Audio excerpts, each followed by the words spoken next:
can feel the paradise before my world implodes. And tonight had something wonderful. My bad habits lead to late nights sitting alone. Conversations with a stranger. 已经进场的球迷朋友可以跟着节奏一起暖身一下哦。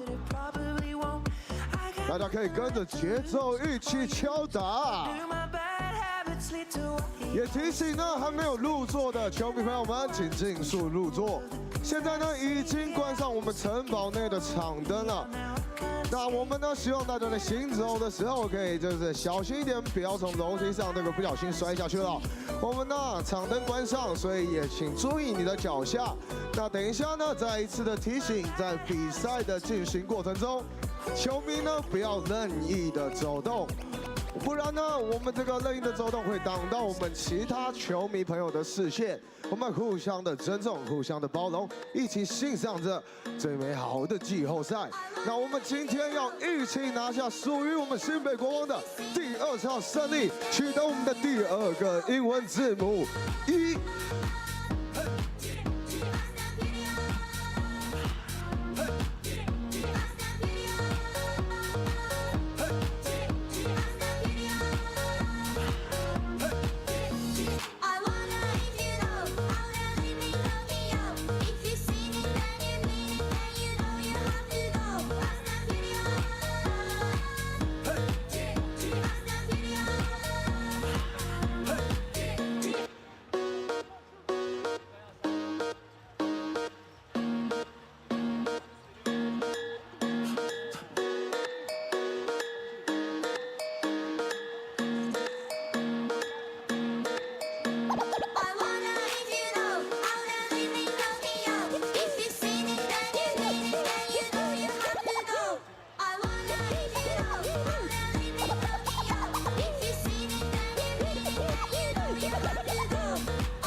我们已经有看到入场的球迷朋友们，已经跟着我们 DJ 上所放的音乐一起摇摆你的身体。没错，大家如果喜欢我们 DJ 上放的音乐，可以到他的 IG 搜寻他的 IG DJ 上 Having Fun。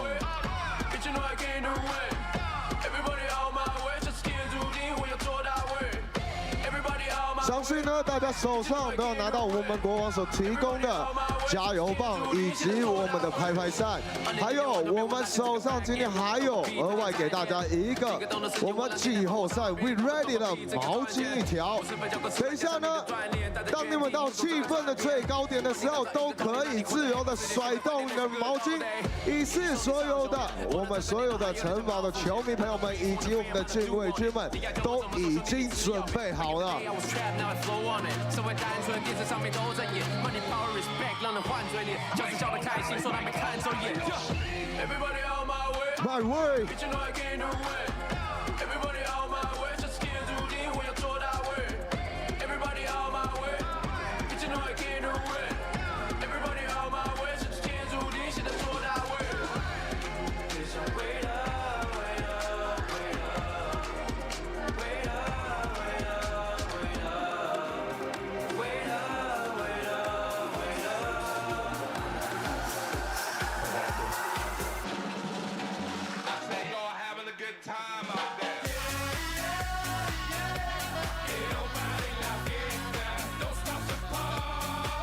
现场的球迷朋友们，我们一起来感受我们季后赛的气氛。现在可以把你们的双手借给我们。That's right, that's right. Let's go, let's go. Cut, cut. 跟着节奏一起敲的 Put your hands up. Cut, cut, cut, cut, cut, cut, cut, cut.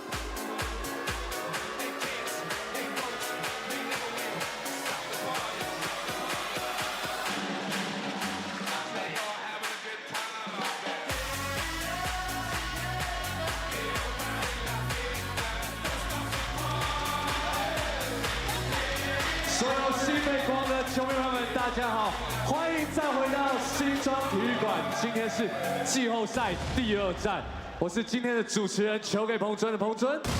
大家好，我是你们今天的主持人，我的名字叫汉弟 Handy Lee， 大家给我跟彭尊一个最大的尖叫声吧 ，Come on！Let's run！ OK。哇，这真的跟我们的季后赛口号 "We Ready" 一样，全场的球迷朋友们都已经 all ready 了，全部人都准备好了。那今天呢，奥迪台湾与新北国王季后赛再度携手合作，进化不止于此，与禁卫军呢一起呢在进化的道路上力行超越。没错，那我们呢等一下会投射的是奥迪旗舰轿跑 RS e-tron GT 尾灯展演。箭矢状的灯条呢，一体成型的尾灯设计，让我们所有在场内的球迷朋友们都可以亲身感受奥迪的灯光美学。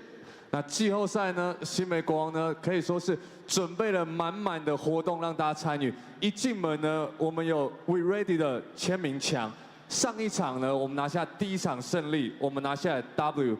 今天呢，希望可以拿到 We Ready 的1，所以呢，任何想要对禁卫军说的话，可以到门口呢去留言，去写下来，让我们完成 We Ready 最后直到我们的冠军之路。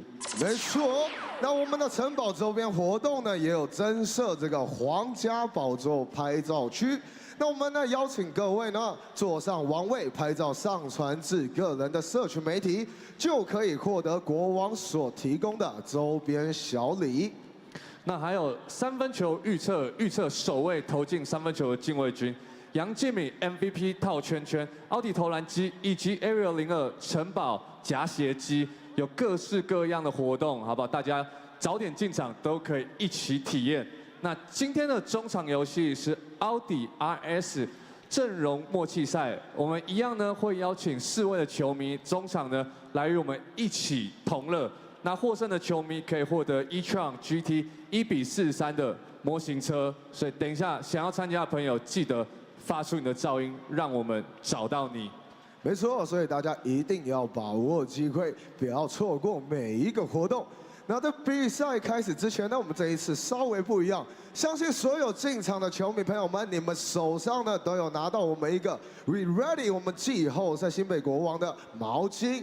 那我们现在呢，希望大家可以帮我们一起把这个毛巾举起来，因为我们接下来呢要告诉大家，我们准备好了 We Ready， 让我们一起欢迎新北国王啦队 New Taipei Queens 所带来的开场表演。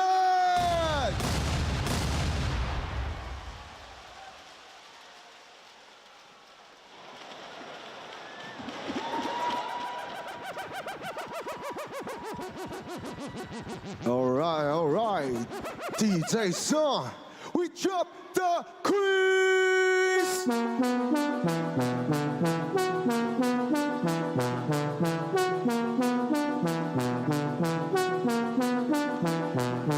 Bust it wide open. I quit playing with a nigga. Bust it wide open. I quit playing with a nigga. You make me wanna be the one with. So girl, you need that bomb you in, yeah. Baby, know I'ma fuck up the game. Girl, just want it on me. Oh, bust Bust it wide open. wide open. I quit playing with a nigga. Yeah, yeah. Bust it wide open. Wide open. I quit playing with a nigga. Yeah, yeah. Bust it wide open. Yeah. Yeah, you know I'm body. CSI, I'ma catch a body. And you know I'ma eat that. Dinner table or the bedroom. Get that ass up. Moving too fast. Oh. Baby, you be flopping with the give and go. When none of the reason had these bitches walking pigeon toe. Bust it down, spin it round, what it's sitting for. First name Vice is that pussy on the need to know. I don't fuck with condoms, but a nigga still need them. Cracking seals, popping pills, know I keep it full. What you waiting for? Baby, I'ma put my money. Bust it wide open.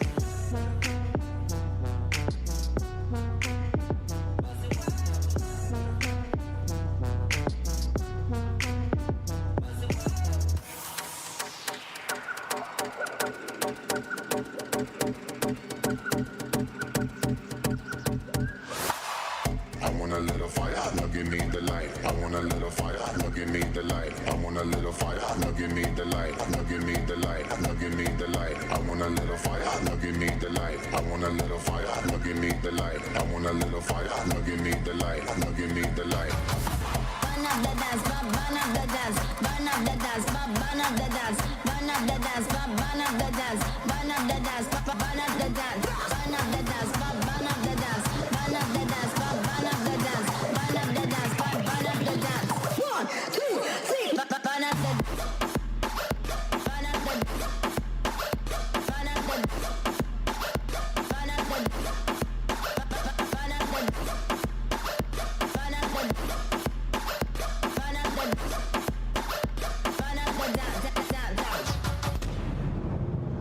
现场尖叫声给我们新北国家队 New Taipei Queens。本场比赛为季后赛首轮第2战，再度对上福尔摩沙台新梦想家，捍卫城堡任务就交给各位了。首先介绍福尔摩沙台新梦想家，0号陈正杰，7号林耀宗，11号林俊吉，14号吴永胜，18号杨胜彦，26号李德威，30号吴松蔚，88号周伯成。接下来为各位介绍先发轮 Starting Five。21号简浩，23号钱肯尼，28号卢冠良，34号 Gilbert，35号卡拉曼。总教练赖柏林，助理教练 Thomas， 陈世念、刘文和，总经理韩俊凯。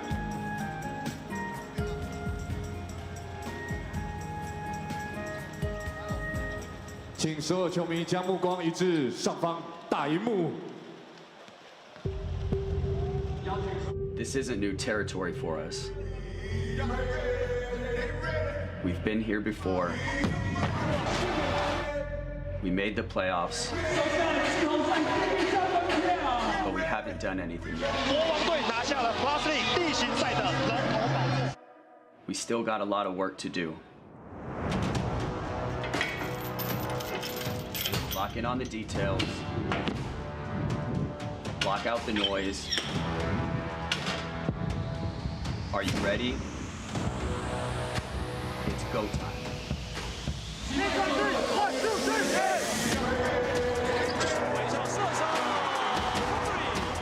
手在冒烟。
Are you ready? Ready! 接下来进场的是新北国王。首先为各位介绍 Number 2， 来自台湾师大小书系林世轩。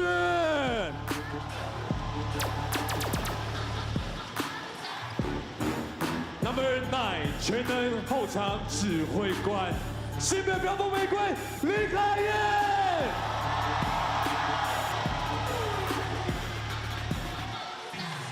Number 24，关键大心脏，小胖洪志善。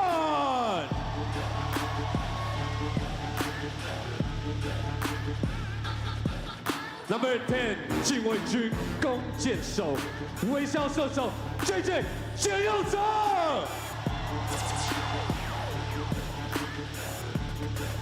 Number 3，来自国立体大，小敏陈俊南。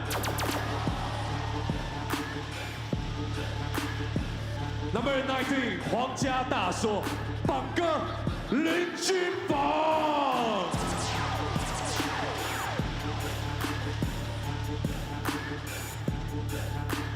Number 25，来自政治大学，Omar 小 Q， 你好吗？Number 50，禁卫军门神，火锅山 Q， 昆西 Davis。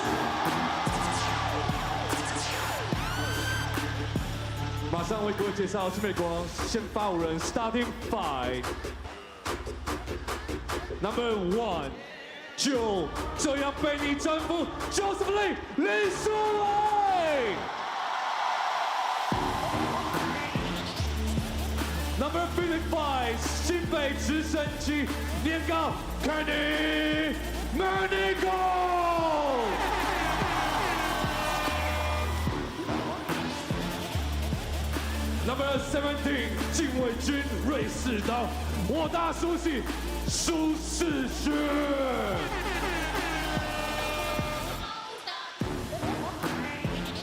Number 5， 禁区猛兽，帝王木熊大 Baron Morris。Finally，Number 6， 禁卫军士官长，新北的阿美族战士杨敬明。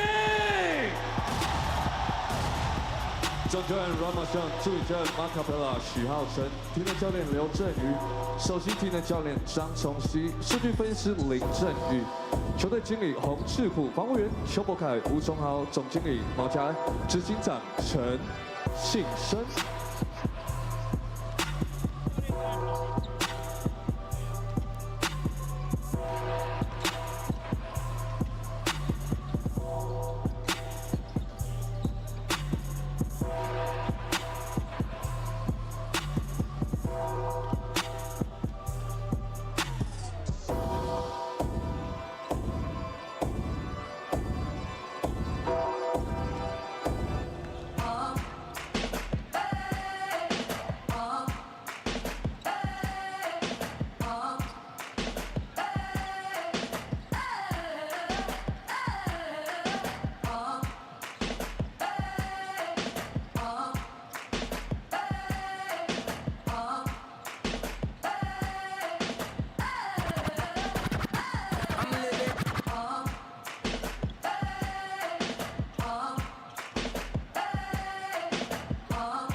Century, doing something mean to it. Do it better than anybody you ever seen. Do it. Screams from the haters, got a nice ring to it. I guess every superhero need his theme music.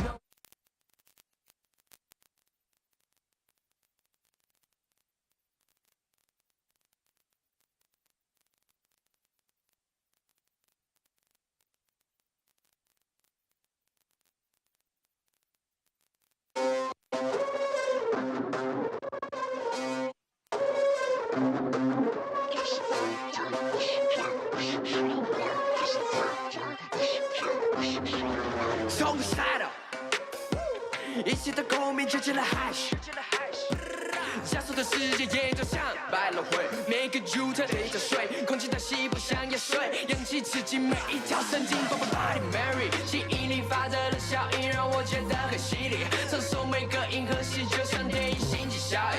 I don't wanna talk shit， you think it's funny？Your time is money。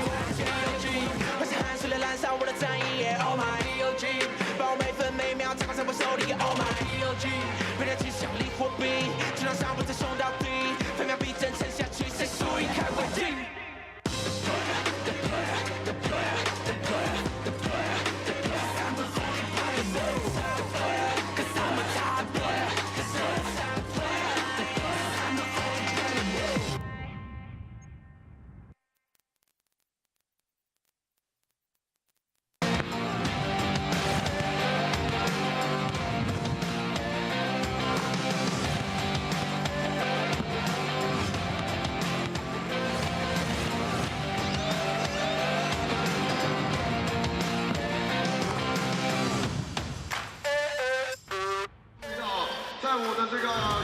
Hello, ladies and gentlemen, seniors and youth. Chris McCullough, off of a final game clincher 5 days prior, did all he could, but the Dreamers are looking for a renewed effort tonight. Kenny Manigal and Amigo Yang Jimmy led the home Kings to a big lead before the rest of the squad finished things off. A Friday night Kings win 103-84 to start off this playoff series here in the third season of the Plus League. The Formosa Taishin Dreamers are looking to change things up, while the new Taipei Kings want to keep their momentum and call a check on the series. Welcome to Game 2. 5,500 were on hand in the first matchup, and on a Sunday night here in Xingzhong, lines to get into the building. We're expecting a strong crowd here for more Plus League playoff action. I'm Ryan Chen, your Plus League English play-by-play, joined by Darren Portell. Hey Darren, welcome to the playoffs. Yeah, this is exciting. My first playoff game to get to call. I'm looking forward to it with a really nice crowd tonight and all the energy in the arena already. That's right. We Ready is the slogan for the Kings, the #1 overall seed in the regular season. And you can expect a lot of accolades heading their way, but before that, they need to take care of business. There's the matchup card once again. After 8 regular season matchups between these two teams, now we're into games that add up and count towards the eventual champions when we get to the finals. Last night, the Braves took care of business against the Pirates, meaning we have a couple of 1-0 series where there have been no away upsets just yet. Yeah, the Dreamers are really going to have to come out tonight and play well, especially with the game they played the other night. So they're going to have to look and focus on the basics and really do the things that they know that they can do well to get back into the series. That's right. In the Plus League history, just 2 playoff runs so far. Only twice have teams gone up 2-0, which happened to be both in the first round of last year. Lioneers going up 2-0 against the Kings defending home court before the Kings forced it to a Game 5. That one got real tight down the stretch. But in the other series, the Braves took 2 wins on the road against the Dreamers before the Dreamers blew them out at Hooping Gymnasium for Game 3, and then forced a double overtime for Game 4, but eventually the Braves would prevail. Well, one of the big storylines coming out of the first game is how all the Kings, primarily Quincy Davis and Amigo Yang Jimmy, played less than 25 minutes and got their share of points, got their share of contributions.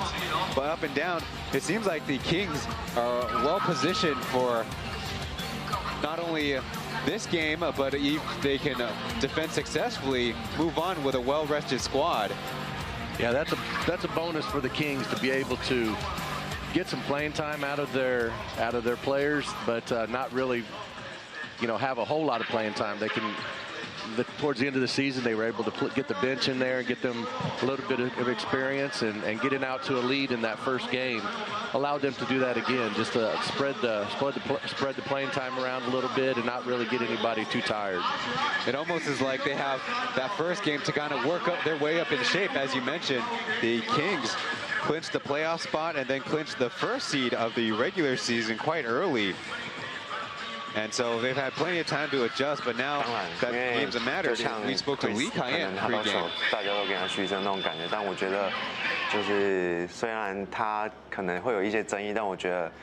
因为我们还是前面还是之前都还是队友，但我们球员可能会觉得还好，就不要也没有这个必要啦。对啊，对，就是跟去年相反过来，因为去年其实去工程师，就会打得比较辛苦。那今年会在我们有主场的优势，反而也是第一场比赛难免会有一些压力。那我觉得就是头过身就过吧。对啊，就是我们第一场已经赢了，那我们后面一定会自然就会顺下去。对。我觉得就是我们赛前的准备工作做得够多，那教练也是不断的提醒大家应该要怎么做，然后在场上球员也是互相彼此一直在沟通，所以我觉得是我们前天拿下的蛮大的关键。对。Number 9, Kyle Lee Kai-yan will once again be coming off the bench in tonight's action, sharing that Chris McCullough, last year a member of the Kings, so they're former teammates, so don't wish it for the fans to turn on him so much, having that contact with Jeremy Lin in the first game. But just like a lot of things, the Kings say they want to block out a lot of noise, including winning on game 1, but moving on to game 2. They've had plenty of time to really get focused up, whereas last year they fell all the way down to the 4th seed, so having a much tougher slug as the road team to start, then only 2 home games in their first round matchup against the Lioneers. But all season long, it seems like Coach Marchand is pretty primed on how he's going to manage the team during the regular season and in the playoffs as well. Right. He's had that opportunity and he's been focused, and now that he's finally got here to the playoffs, I think that his plan is starting to work, and they've really started this playoff series well in the first game, and looking forward to this second game to see how both teams come out. Well, the number one thing for them is the Kings defense forced the Dreamers to very low shooting percentages across the board. They're on top, 2-point shooting percentage, 40%, 25% from 3, and only 42% from the free throw line. Now, mentioned Chris McCullough put in the most work in terms of shot attempts and also in terms of rebounds, but also over the course of the game missed 8 free throws. So the Dreamers switching up. We spoke to Jeff Wu pre-game. 不管是在例行赛打下来，然后每一个主场都有不同的氛围跟气氛嘛。然后像上礼拜在高雄也是满场的观众，然后就很开心。其实台湾篮球慢慢的越来越多这种客场的气氛，然后也我们梦想家如果回到主场，我们也是这样子会去对待客场球队。所以我觉得就是不是以反效果吧，就是觉得。这样的话，对我们台湾篮球，或是对整个主客场跟 Plus 的氛围都更加进步这样子。因为第一场从一开始就是被压制打嘛，然后其实回去我们昨天就是练习的时候也看了很多影片检讨这样子，然后当然就是希望在第2场的开局可以有更好的开始这样子，然后我们做了很多调整，例如防守上的，然后可能要因为他们总共打得很快，所以我们可能要很多人要回防，然后再加上防守的强度吧，因为。第一站呢，可能我们防守可能有点绑手绑脚了，然后这一站可能要有更强势这样子，然后就让他们在进攻上没有那么的顺利这样子。Jeff Wu Yongsun coming off the bench as well for his squad in yesterday's game, sharing that he's happy that Taiwan basketball has that home and away feel more so thanks to the Plus League, and sharing that the Dreamers, after watching a lot of video, will try to get a lot more ball movement going, as we see Lai Jianzhong will be the crew chief of tonight's officiating staff. And on to the starting lineup for Kenny Chen, Ryan Lu Guanliang, and Doug Jianhong. Next to Karaman and Brandon Gilbeck to start. For the Kings, same starting lineup as Friday night. Joseph Lin, Kenny Manigault, Amigo, Yang Jimin, James, Su Sixuan, and Byron Mullins to jump center.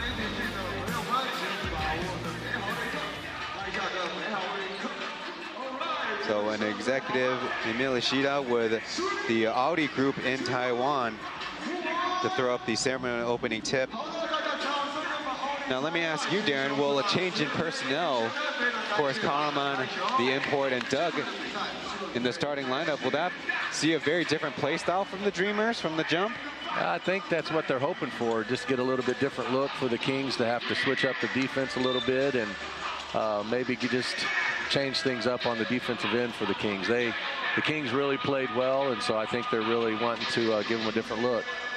Looks like they're arguing about the undercover jersey of. The rule is it can't be too loose on the undershirt. So a little additional time for us to talk things over. Doug has only made one start in the third season against the Braves, all the way back on December 6th, 41 minutes played in the loss. He started 3 games last season and 2 in the playoffs when they moved to a Heping Gymnasium, where he hit 11 of 19 threes.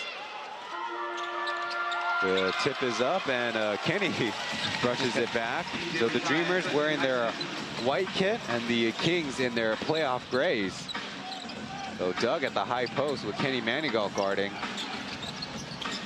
No switching for the Kings as Kahneman, a low post touch with Big Sushi guarding. Pump fake and a leaning jumper missed. Jan Hall, first shot 3 is short. The Dreamers had a couple good looks. One thing they're going to have to really do is they're going to have to really hit those shots and make sure they cannot afford to get down too quick to the Kings, because once the Kings get up, they just really start to force play their way and control the flow of the game. But a turnover on the pass. And another chance for the Dreamers. Kenny driving on Joseph. There's a whistle. That is one of our questions when it comes to the starting lineup, is who's going to be playing point guard for the Dreamers. Of course, someone who brings the ball up and calls a play, not as important as it used to be in basketball, but it's also, then it becomes a question of who's Joseph supposed to be guarding. Right. And what kind of effect Kenny Manigault will have. Usually wants to jump out on steal attempts, but guarding Doug, he's going to have to play face-up defense. Yeah, he's going to have to be really careful for Doug, and Kenny took advantage of the, I wouldn't say a mismatch, but just the overplay by Joseph to drive to the lane and get that foul. Missed on the first, and the bounce on the second. That's how our scoring gets started tonight. Kenny Chen had 8 points, but only 3 of 13 shooting. Guarding Joseph Lin, point of the attack as he hands it off. Migo trying to put the moves on Ryan. Here comes a step back, but it's off.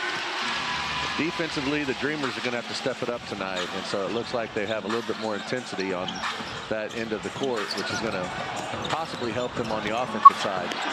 Kenny flipping it up, thinking there would be a whistle coming, and now it's a little 3-on-3 as Joseph had that one swatted wide by Gilbeck. Having an argument with a referee. Must be something down low because it was clean up top. Maybe the way he rode him out of bounds afterwards, but it was a nice block. Now, one of the biggest things with this first matchup in the first quarter is Joseph Lin had 5 assists in Game 1's first quarter. Byron Mullins will aim it up and knock it down.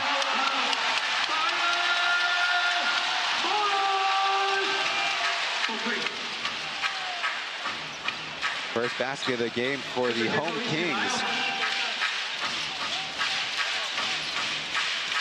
To Luke Guanyang, but a jump pass, catching it back, and the reload, no. Well, Luke Guanyang missed all of his first shots in his first stint of Game 1, then was subbed out quickly by Coach Leiboling as Kenny Manigault makes it 2 in a row. That perimeter defense is going to have to step up. You have Byron to hit a 3, and then Kenny came down and hit a 3. So those guys are not going to be able to give them space on that 3-point line. Dan Hall short and to the right. So that's an 0 for 4 start for the Dreamers. Mullins on the catch and shoot. Probably would have sent the Dreamers to an early timeout, but it's a 6-1 lead.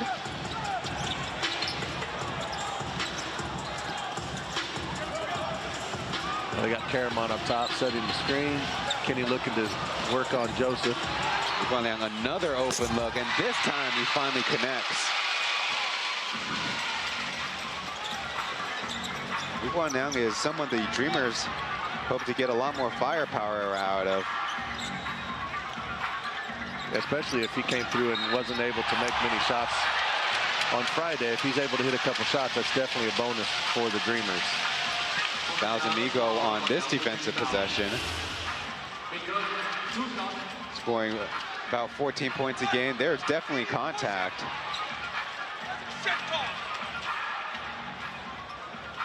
But Lu Guanliang started the season actually with 4 games where he didn't score at all, but turning around and 9.3 points per game as a starter and a 38% from beyond the arc.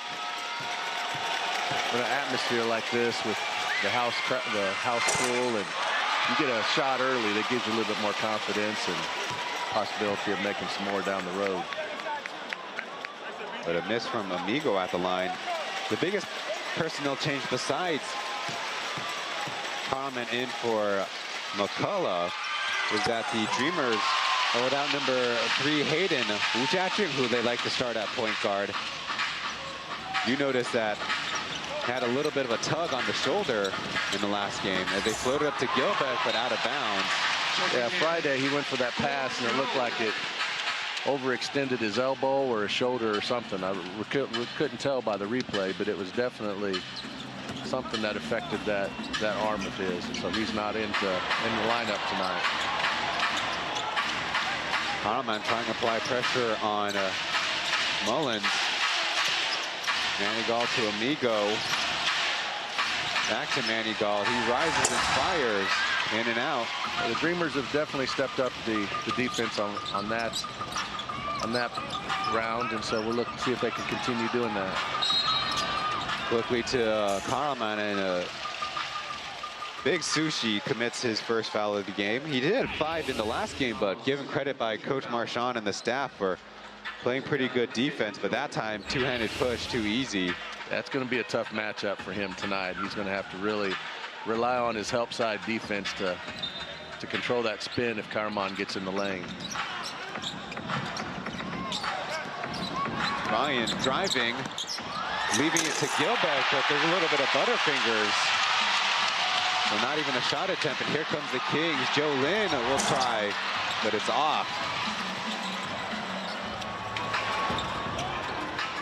Joe Lin did start rather cold in this series, but I can mention really setting the tempo for the Kings early. Their shooting could come later. Now Kalaman iced up on a Big Sushi, forced into a miss, and on the putback, no.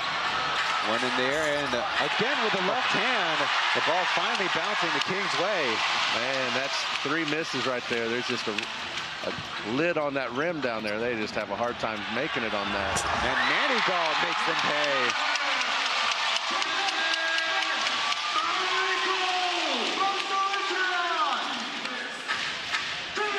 The Dreamers are getting offensive looks. They just got to be able to capitalize and finish on them. The rebound, they say, out of bounds off of the Dreamers. So the 2 referees are going to have a little conference first, as we're about ready to go to our first commercial timeout of the game. So no challenge for the Dreamers. They'll have the possession baseline out of bounds. But again, it's the Kings off to a strong start. We'll be back after this.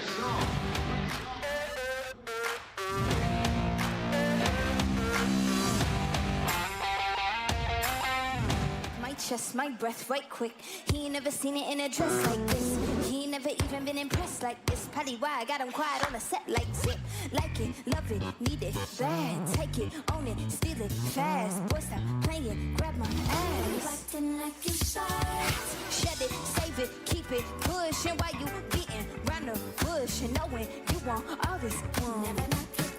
Yeah. I let them bitches hate and I have you with me. I love my saying you mad committed. And titties. It's been a long time since you. Probably why I got him quiet on the set like zip, zip. All of them bitches hating, I have you with me. He ain't never seen it in a dress like this. He ain't never even been impressed like this. 尖叫声给我们的新北国华的业务大队归零。 Thanks for following all along to the Plus League season. Give yourself a like. The new Taipei Kings finish up their first quarter performance. In yesterday's game, the Kings got off to a 15-5 start before making any substitutions, and not quite that strong in this game, but the one thing you notice with their starting effort here is having a lot of advantage when they get running and in transition. Yeah, controlling the flow of the game has been important, I think, all season for the Kings. And when they get in that transition, they have so many different weapons on that end of the court that it's hard to keep track of where everybody is. And so they were able to get either the easy layup or an open three. And so controlling the flow of the game is part of their strategy, I really feel like. A couple of Collier and Puyer pilots also in-house. AG early stint in, lets it fly, but missed. And again, it's Kenny Manigault leading the charge right through the middle, but another block as Big Sushi comes up to clean up the mess. Big Sushi had a good first quarter Friday night, and he come through again here on that good rebound putback. Doug, another open look, and finally hits it.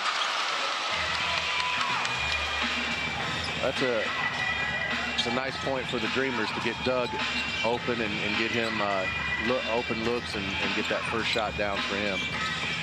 We all know that if he gets hot, he can really hit a string of threes. And then Big Sushi airmailing that runner. That kind of is his game. He'll hit a few and then miss some of the easy ones just the same. Yeah, sometimes that happens, though. You get a little overconfident, I guess, at times.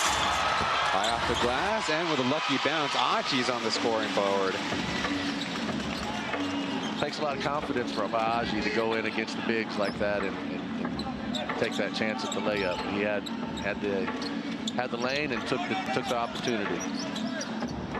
Down to the corner, Amigo will try, but off the side of the backboard, and a chance for the Dreamers. A little bit of a run. All the way back out to Doug. Karaman trying to get some space. Going baseline with the left hand as Byron Mullins pulls it down. Karaman probably trying to find some rhythm, having not played the last game of the season either, as Amigo will knock it down.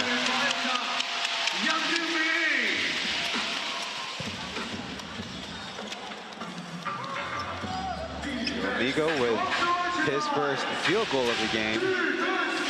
AG and Gilbeck high screen roll as Gilbeck over his shoulder, stuffing it in from the unconventional look.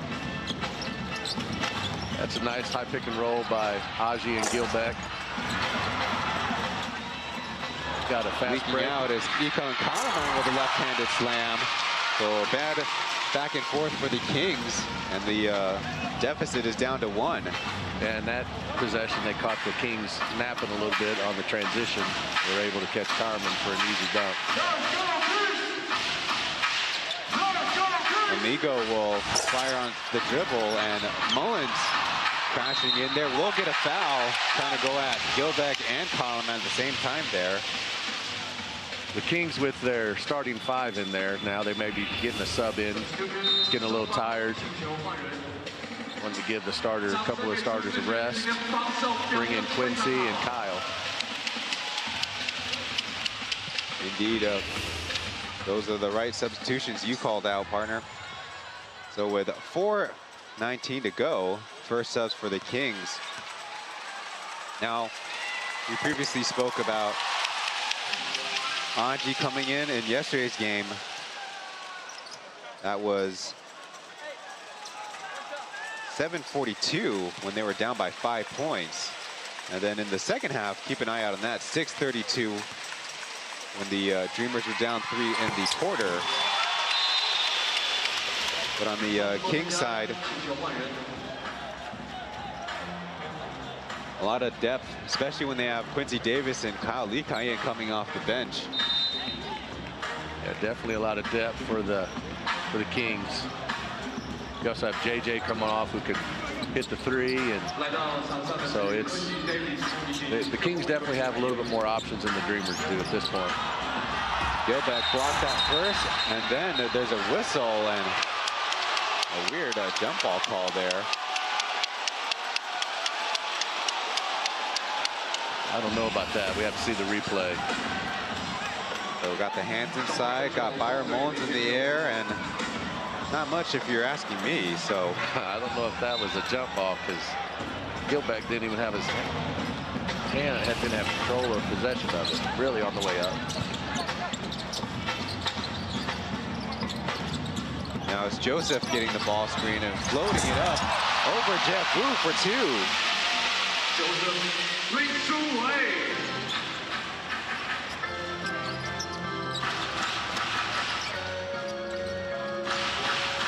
Aji will line it up, but it's a plank. And the Kings are pushing it up again, controlling the flow of the game, looking to push. But it's Mullins from the very top. That's going to bounce harmlessly out of bounds as coming in much earlier than usual. Chen Jif for the Dreamers is coming on. One of those microwave kind of players. You see Joseph Lin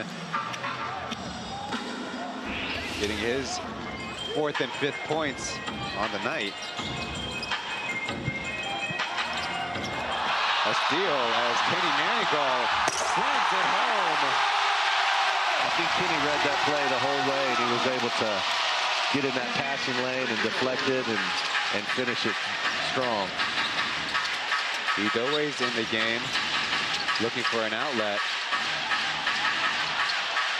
Forced into a pass as Aji going baseline, beating Kyle to the hoop. Quickly the other way, Davis hands off to Manigault as you have a few mismatches everywhere. Yeah, definitely a mismatch down there with Q. Manigault hitting two and a third. Now a timeout called by the Dreamers as the Kings breaking it open to an 8-point lead. Yeah, it's a smart timeout. Slow that momentum down by the Kings and regroup and talk about how you're going to stop that transition side of the ball by the Kings. So over the course of the season, Kenny Manigault raises a three-point shooting percentage to 32%, but already 3 made in the first quarter has definitely got to be a worry for the Dreamers and their staff. That time catching a mismatch down low, in and out. Yeah, on that last 3, his defensive man went down and helped on the big and the post, and that opens that kick back out from Quincy to Kenny, and he was wide open. So the person guarding him is really going to have to be aware of where the ball is and where Kenny is as well.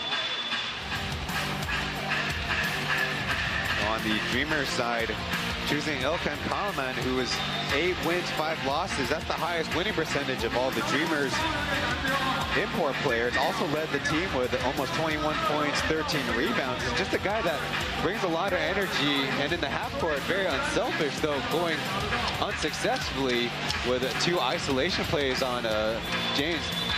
And so the Dreamers hoping to change things up, though he's not exactly a point center. He does commit 4.2 turnovers per game, but that unconventional, I guess, fundamentals he has worked during the regular season. The Dreamers are hoping that it shows up here in the playoffs, already down by 1 game.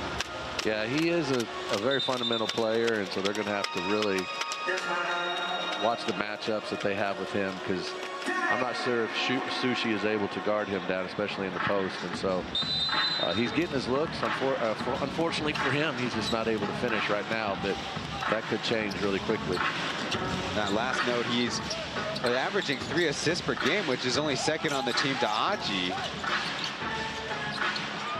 Denied the basketball by Kyle.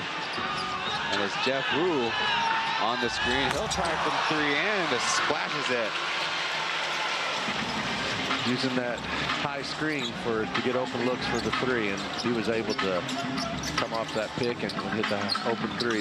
Nice look by Jeff. Now Joe pick and pop, but Jeff Wu covers Mullins up. Now driving, getting the foul out of it. A little too much hands on that drive by Jeff against Byron.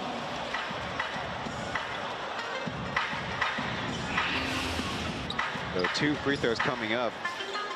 The Dreamers do like to switch a lot, but Byron Mullins correctly reading that. Maybe a dribble drive could give him the advantage as the referees talk it over with Eric Leiboling all the way on the Dreamers side. Looks like they cleared something up. The interesting thing about this season series is that the Kings chased the Dreamers off the 3-point line pretty effectively. Mullins hits the first free throw. 30.5 3-point attempts against the Kings per game is the lowest by any Dreamers opponent. And then 28 percentage points percentage-wise is also the lowest. So the Kings really have a good book on the Dreamers.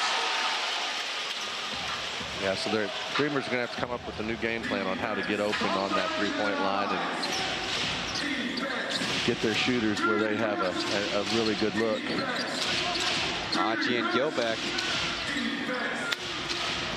There's Jeff Wu tripped up there on the reach-in. That'll be the that second team foul on the Kings. No, third team foul on the Kings. Third team. We are seeing an intensity down on the defensive end by the Kings that the Dreamers are really struggling to get any open looks at this point.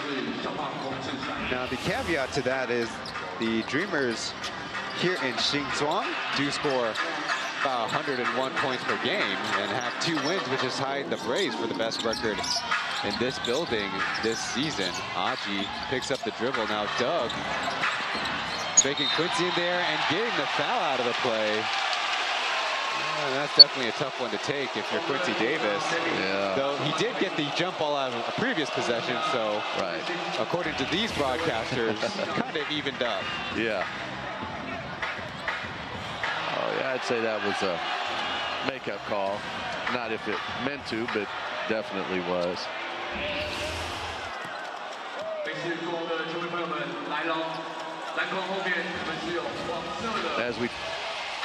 As we teach our players, keep your feet, don't go for that fake. There's a couple fakes that Quincy did go for and got him up in the air.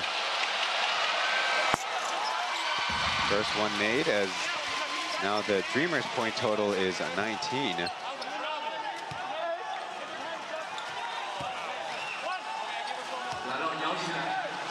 Derek lead away on his season, averaging 21 minutes played, 6 points, 5 rebounds. The Dreamers do have Doboten, but won't go to him very often as Aji called for a foul, putting on some pressure.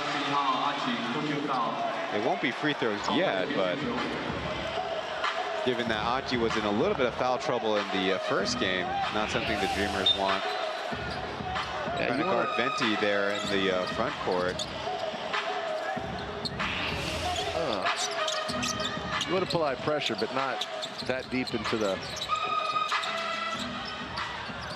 other team's end of the. Byron Mullins takes a tough turnaround, but ricocheted rebound to Derek. Careless pass as Venti will get on the scoreboard this playoff. And that's the second time in 2 games that Derek made a careless pass exactly from that same spot, but going different directions of the baskets. Yeah. So we have a little foul on Venti.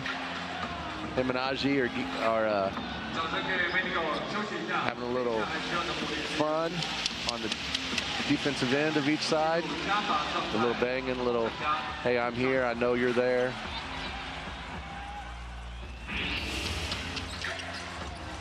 Aji will earn himself a trip to the free throw line. He's definitely a player that all the other teams want to really challenge physically, and so far in 3 seasons has mostly passed the test. Got a new challenge here in the playoffs, but interesting thing about Venti in yesterday's game, 14 minutes, 0 points and only 1 assist, but he was really dicing up the Dreamers reserves when he was out there on the floor. Well, Venti is a veteran that understands and knows how to play the game and can take advantage of those opportunities against those, maybe the younger guys that aren't as experienced as he is. think he also knows how to get into their heads a little bit and get that advantage mentally. Mullins coming up from the corner, leaving it for Gilbeck to block the shot. Oh, the Dreamers might not be playing the best quarter. They're only down by 5. Look, 2-for-1 opportunity here. Little fancy pass by Derek on the handoff as Jeff Wu to Gilbeck. Rotated around and a 3-second call eventually. So pretty good offense by the Dreamers there in the half court, even with Jeff Wu's stumble, but that shot needed to come a beat earlier. Yeah, they're moving the ball around well. They're having good court vision and seeing the open man. Just Gilbeck was in the lane a little bit too long. More back and forth, but the refs this time let it go. And now a second foul as Aji tried to challenge physically again. I'll give him credit for trying, but I don't know how quickly you want to really be drawing from that well. No. As you see, that was the first contact. Ref let that one go.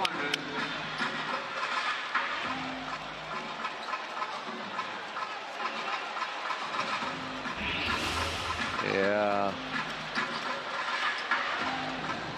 More talking from the Dreamers bench, but quickly they're getting dug in the game, maybe to calm things down.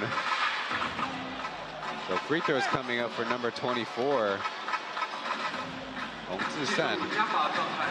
As the Dreamers will actually be going a little smaller here. That is Aji's second foul. He's going to have to really be smart. Be aggressive, but not over-aggressive. They can't afford to lose him this early in the game. They're only down by 6, and so they need to calm him down a little bit and get his mind back into the game. He does average the 3rd most minutes played on the Dreamers squad at 25 per game. As Gilbeck smartly tips it out, and Chen full court pass, 3 seconds left, puts it up and in. So in the end, a good result for the Dreamers on that turnaround. Again, might not play the prettiest, a lot of missed open threes, but they're in this one much better than the last game. We're on to the second quarter here in Xingfang.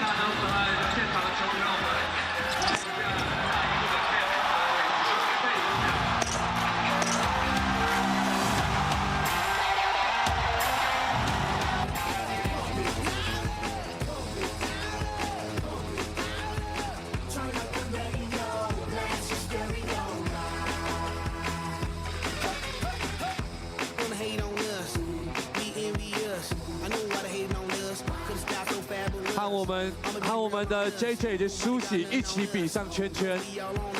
欢迎鬼鬼跟大飞来到我们现场，欢迎你们。柯震东也来到现场了，哎呦，是一个爱心。欢迎来到我们新庄体育馆。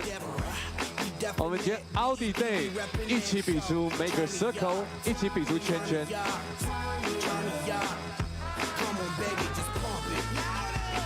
这个疯狂的球迷是 Stanley 吗？一起比出圈圈，我们4个，我们来一个奥迪，啊，5个圈圈也 OK， 没事。来，我们一起比出奥迪的4个圈圈，进化不止于此，可以啊。哎，手上拿着什么？刚刚拿到的小礼物吗？可以哦。今天大家都非常有精神。哦，刚刚那个是奥迪的车钥匙，是不是？可以哦。这个是必胜的应援团，比个圈圈 ，nice。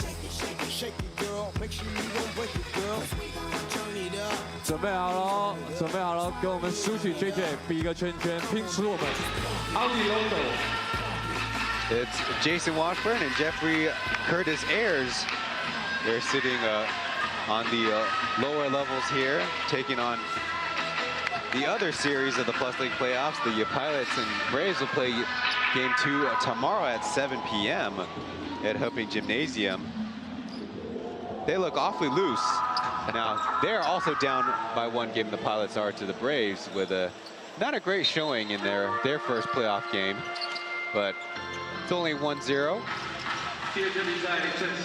And the Pilots have been known to come back and play well at times, and especially on the defensive end, they can really put together some strong showings. And so we'll see how they're able to do tomorrow night. In and out as Karaman picks it up and lays it in.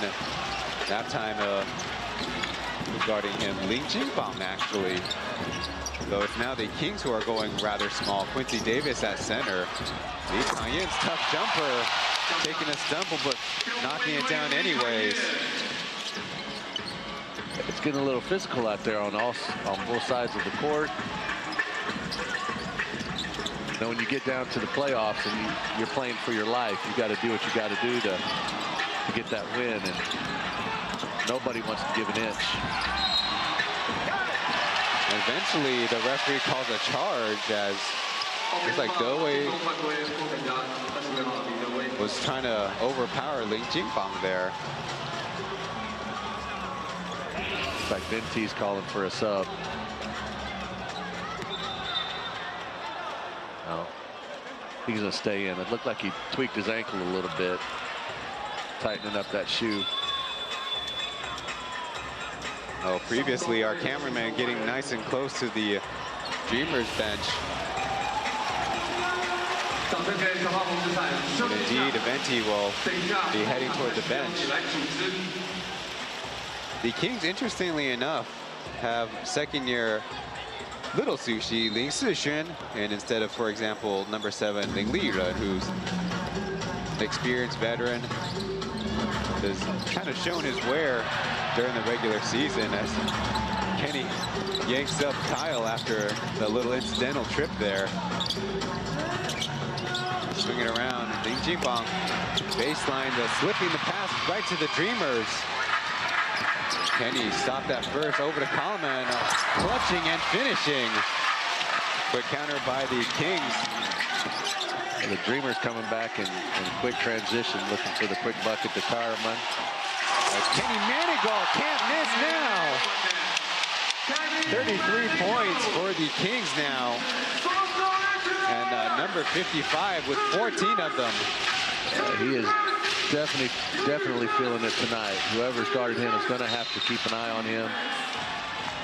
Foul call as Kalaman is continuously trying to get possession with Ling Jingbang much shorter, trying to guard him. There's the Kenny Manigault stepping into one. That one actually, you could say, too easy. There'll be baseline out of bounds after the foul as Derek is off for Zhou Bo-chen. Karaman, like we said earlier, is going to be a tough matchup for the Kings down low. Especially when they have Quincy guarding somebody else, whether it's Sushi or, oh, he's got the fake. Slipping a pass. Jeff Wu hit one earlier, but a bad brick there.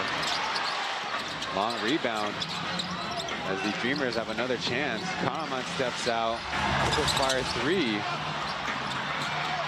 The tip rebound, and eventually there's a foul and some extracurriculars, but it doesn't seem like much else going.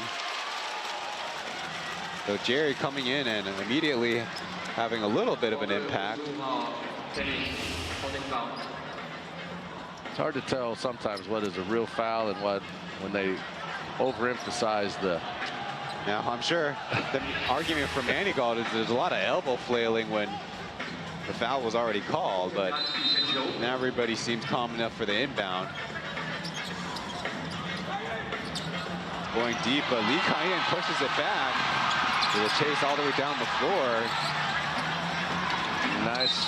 And then seems like a bad foul by Ling Jingbang in transition, or I guess that's a little subjective given that the Dreamers might have had numbers going the other way.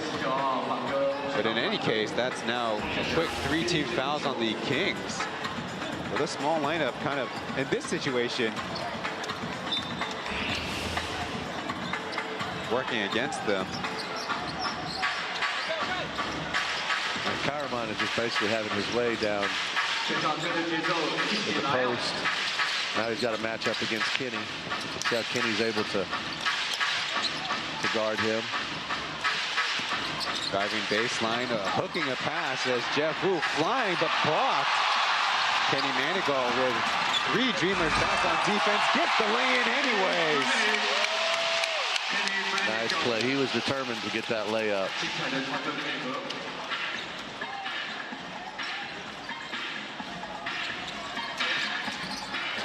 Batted out of bounds by JJ as it seems like the Kings now have upped the pressure a little bit and forced the Dreamers into a scramble, more or less. There you see the part block, part steal, and then taking on Zobotun in transition. The lead is 7. JJ in, trying to check Doug as they zone up, leaving Kenny wide open, but a bounce off the backboard support. Yeah, the Kings went to a zone that time just to give a different look to the Dreamers. They weren't able to capitalize on that. 8.5 to go in the first half as Kings set up a horn set. Kyle getting the pass off, but the Dreamers recover. Now Doug trying to stay in front of Manigault, who floats it up and in. Boy, he is hot in this first half. Now 18 points. They could put different people on Kenny to see who can keep up with him and guard him, but he's just really, he's a tough guard for the Dreamers, and they're going to have a hard time tonight if he continues to make those shots. Karaman from the corner, but short. But kind of lucks into that ricochet pass. Another chance for the Dreamers, but they have not shown much organization in the half court. Bailed out by a foul here. A little back and forth chaos on both ends of the court. Doug Creighton, it's a tough assignment for him to stay in front, and despite kind of running into Kenny Chen's help, finished anyways. You see JJ caught for the foul, but was the correct call. Kenny Chen this time from deep center. Another miss. He was only 1 for 6 in the previous day's game as the referees finally whistle. It'll be free throws for the Dreamers.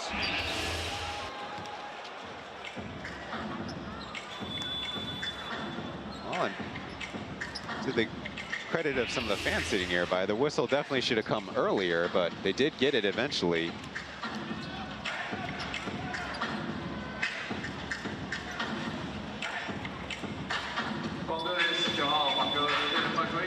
No substitutions for the Kings yet, but it's the Dreamers who will bring in Aji for Kenny.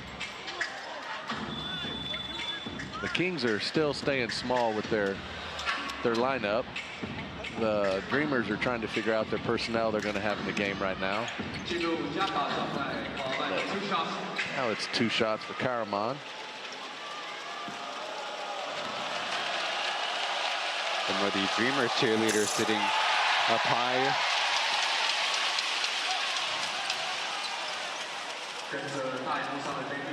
On the regular season, Karaman only a 51% free throw shooter.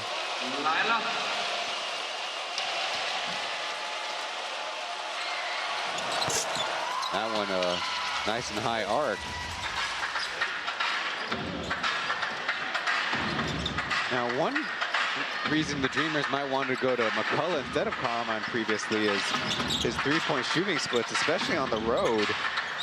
Only 4 for 28 or 14%, and a 26% shooter at home, as Doug looks like he's called for another foul.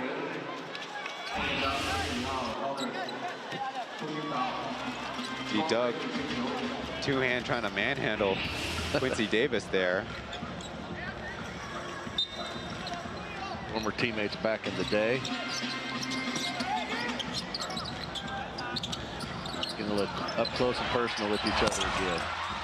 JJ thought he was hit, but it's just a miss for the Kings. AG back in the game. They have Big Sushi in there trying to check Karaman. With Manigault screened and AG free for three, but no luck with the bounce and a foul on the rebound. Karaman with the push.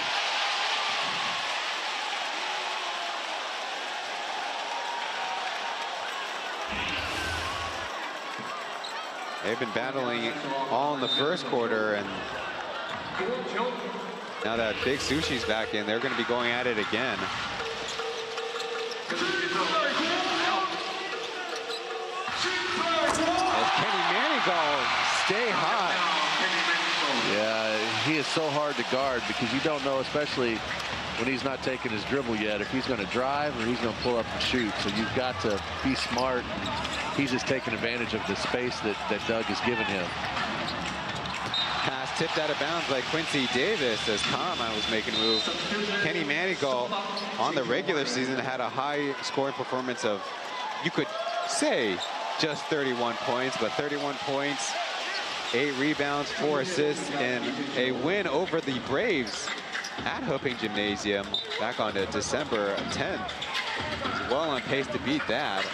Back in is Byron Mullins. You know, if you're a Kings fan, you know what he means to this team, especially during that time when Mullins was out. He just really stepped up and became a leader. Gilbert deep possession, and the ball goes in, but let's see if they'll count it. They're going to go to the... The referees don't initially gesture for the 2 points to be good, so that's definitely not in the Dreamers' favor. But they'll get a little bit of a breather as the referees will go to the monitor. I don't think he got it in time. It did not look like he released it in time, but we'll have to see. It looks like the lights went on. Yeah, still in his hand.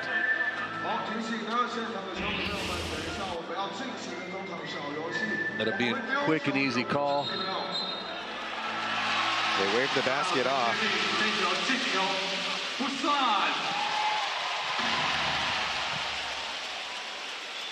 Both teams taking advantage of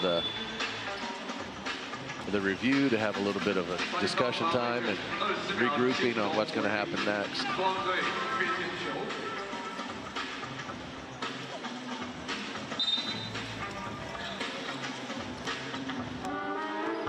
Doug stays out on Manigault up top.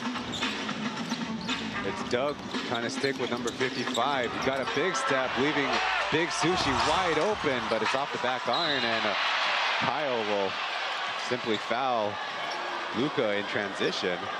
So that'll be more free throws coming up for the Dreamers. Another look.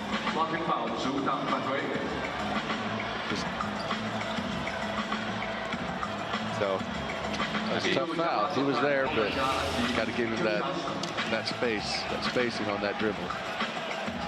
So I mean, but this is what we talk about. AG they'll try to play physical with him, and he's got to shake it off. This season, still a plus free throw shooter at 81%.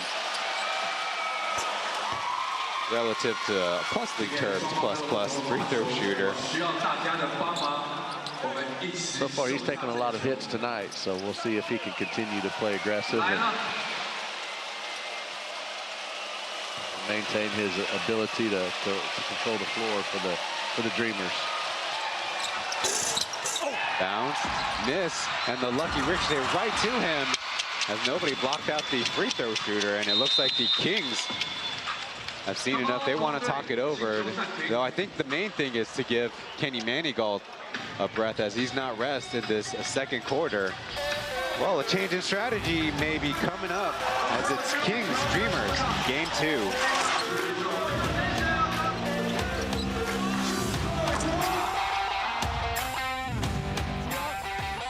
我们呢只丢给有挥动黄色毛巾的朋友吗？所以把你们的黄色毛巾 We Ready 的毛巾举起来甩！来！2楼的朋友不要以为你们没有机会，因为球要过去了。这边的朋友，来哦，黄金投手。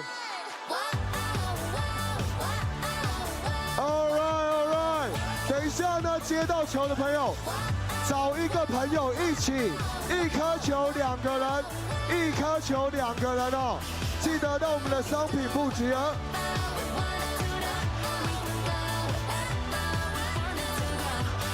现在这个时间呢，跟着我们在场边的新美国啦队。Plus League playoff merch ready to go. Spend 1,000 NT or more and have your shipping covered by the PLG. Now, just to read off some stats of the Dreamer that's in the Game 1 squad, but not in the active roster tonight. Hayden Wujiajing, 38 games played this season, only missing 2. Both were losses when the Dreamers were on the road. 27 starts. Seems like a good candidate to calm things down for the Dreamers in terms of their half-court pacing, but without him, it's left up to the rest of the squad. You know, AG definitely wants to go pedal to the metal, and certainly that's him in his best mode, but you kind of wonder about the rest of the Dreamers without some of that leadership at point guard. Yeah, missing Hayden tonight. They're down by 8 right now, but they're still just a little bit sporadic on the offensive side. And so Hayden is able to go in there and just run the floor and slow everything down and get that pace that they need. So we'll see if they're able to continue the pace that AG is leading them on tonight. Joseph Lin in the game, but bank shot missed. Looking down floor and a foul as Gilbeck had positioning, but taking a hard fall, tangled up with Joe Lin. Holding that left elbow, he might have fallen on it on the way down. Incidental contact on the transition down to try to stop the ball from Joseph. The pass from AG by Joseph.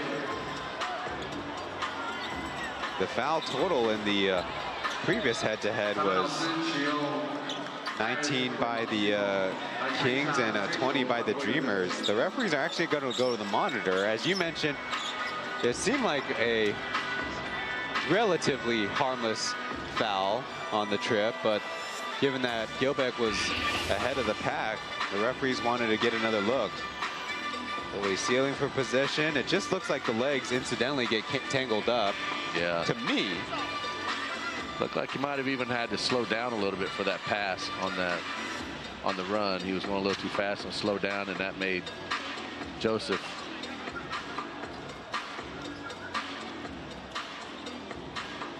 As of right now, Joseph Lin has now 3 personal, tied with Ling Jinbang for the highest mark on the game. Then we're talking about pace for the Kings. Well, pace for the Dreamers can also play a big role, as it will be an unsportsmanlike foul, mostly on the advantageous no one back situation that referees can assess unsportsmanlike fouls for.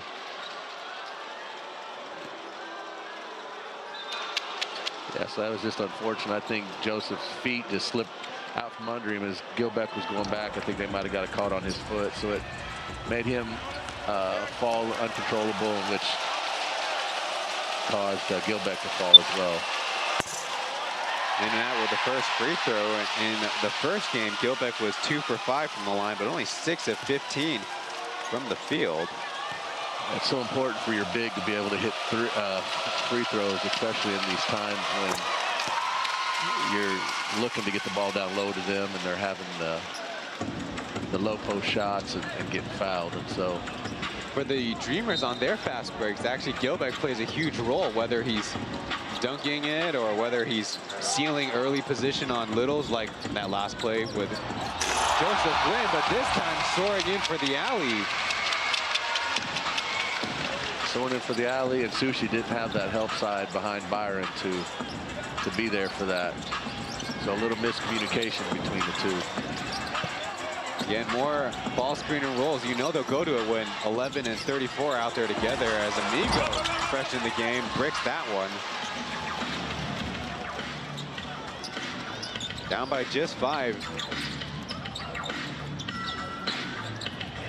Oh man, waiting for Doug. Kenny gives him a big step and it's another miss.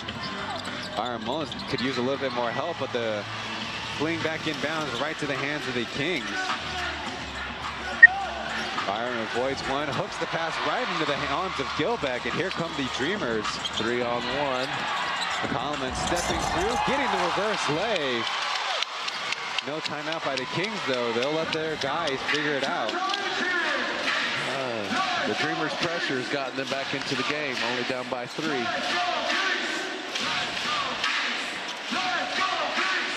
Manigal cross matched up by Coleman as he goes to find it from Big Sushi. And actually out of bounds off of himself. Good awareness by Gilbeck, but gotta say, Kenny Manigal might need to work a little hard to get on our dodgeball team. So, sometimes that momentum switches a little bit. You just take your... Oh, he tried to push it off of Gilbeck, and it actually bounced and hit himself in the leg. Quick pass to Kahneman with Quincy Davis now in there. Getting the cross screen, overshooting it, and another rebounding foul by the Dreamers.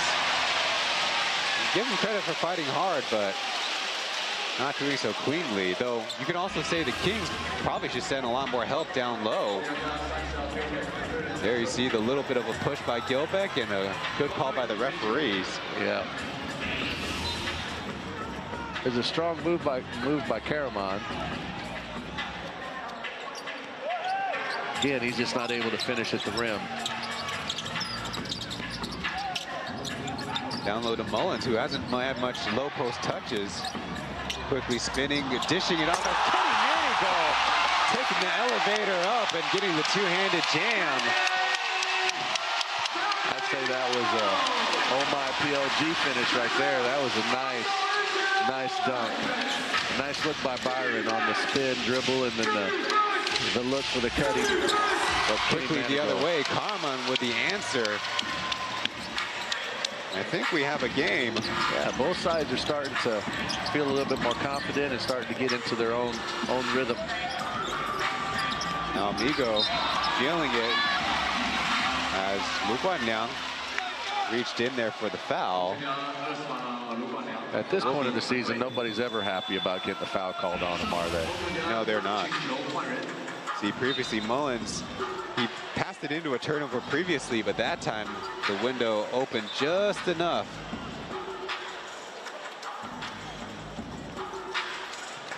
Nice backdoor cut by Kenny on that spin. Now, he got going in the last game, but not so much tonight. Amigo Yang Jingming right now sitting at the 3 points from, I believe, all the way in the first quarter.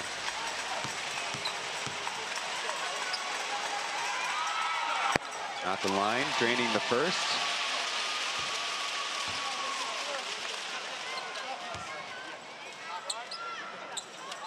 They're definitely going to need Amigo to put some points on the board. He came through with 20 on Friday, so he's a little bit shy of that as of right now, but still a lot of game to go. And of course, as we said early in the broadcast, doing so in a very quick 24 minutes played, so fatigue was definitely an issue in their series against the Lioneers. Jeff Wu tries from the corner. And don't look now, the lead is down to one possession again.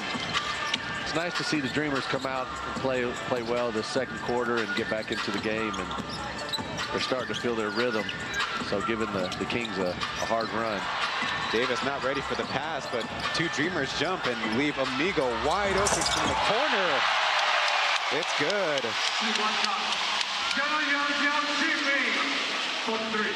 That's what you don't want to give him an easy catch and shoot opportunity. As Kahneman fouled by Davis. Good pick and roll there. Now with Kahneman and Gilbeck, you'll actually probably see a lot more Spain pick and roll too, as you see previously Achi and Jeff Wu jumping out of position. Not much the rest of the defense can do after that. Davis with his second personal foul. But a bad miss at the line, and that was a problem for the Dreamers in their last game. Of course, the margin too big to overcome, but 10 for 24 as a team. As we mentioned, 8 misses by McCullough. In this game, not so bad, but when you're on the road, every point matters even more so. Right, especially these free shots that you get. You got miss free throws too often lose games for teams that they really should win, and so it's really important to hit those free throws. They're looking for Manigault, and now Mullins on the baseline, underhand shovel pass to Amigo off 2 feet, but no. In the right spot for his own rebound, getting Gilbeck in the air, no love from the whistle, and here come the Dreamers. Aji in transition off, but now a lot scramble as Kahneman tipped out by Mullins and found the rebound. So the Dreamers might have taken advantage on one end, but if you can't finish in transition, again, you're on the road in a playoff game. You need these possessions to go your way whenever luck might go for you, but to miss a foul, send Joe to the line.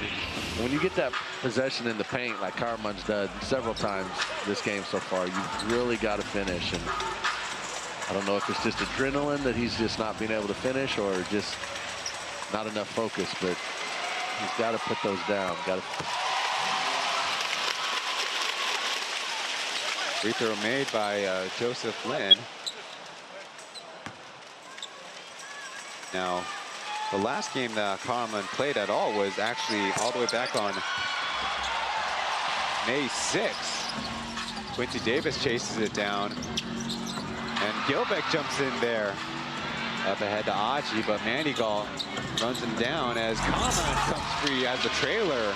And again, good transition play by the Dreamers. Dreamers set the pace on that possession. We're able to catch the Kings sleeping and not being able to get back. Now Gilbeck and Carman are able to suffocate Amigo on the drive attempt. Byron Mullins with the easiest 2 points he'll see tonight on. The Dreamers couldn't even get across the timeline there. Now, to be fair, Coleman did score 30 on 13 of 21 shooting the last time he played against the Kings right here in a crucial victory for the Road Dreamers. Visor is there and swishes it. Dreamers are showing much better fight in this game. Like we said earlier, this is like they cannot afford to not win this game. Overshoot by Kenny Manigault as he hasn't touched the basketball in a little bit. With the best of 5 series, you cannot afford to go down 2-0, especially against a team like the Kings. A timeout by the Kings. They're afforded this luxury, not having called their second one early when the Dreamers went on a run, but the Dreamers, on the other hand, called their 2 timeouts relatively early in the game, but you could probably give Coach Eric credit for hanging in there. Let's listen in.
Seconds left. The Dreamers, if you're listening in on that timeout, Coach Thomas immediately pointed out that they should expect for Kings to go zone defense, and for the Dreamers, pretty predictably, they want Aji to get things started, and maybe Ryan Mukanyang might want to pop free somewhere where he can have an opportunity.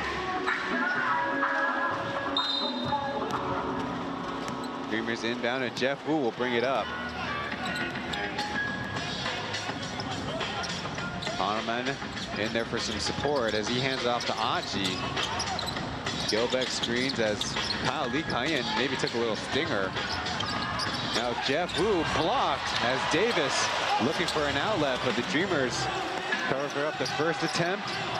Over to Kenny Manigault, to Mullins, there's a foul, and the bucket!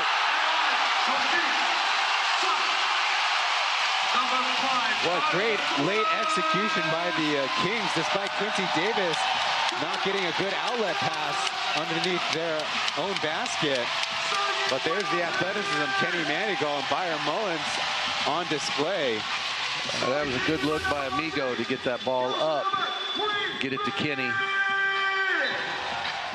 You see a bunch of hands, not enough to stop Byron Mullins, who now has 11 points on his game. There's a bunch of fouls that could have happened there, but it's going to be Brandon Gilbeck, who has 3 personal now. Keep that in mind for the second half. There was a couple. Ryan pushed him in the back as he received the ball, and then a couple other touches. The 3-point play made, so 3 seconds left as Jeff Wu lucky with the tips, but laying it a little too wildly off the glass, and just like that, a 3-point swing for the Kings. They lead it by 6 as we head to halftime. Take a little break before we start our halftime analysis here from Xinzhuang.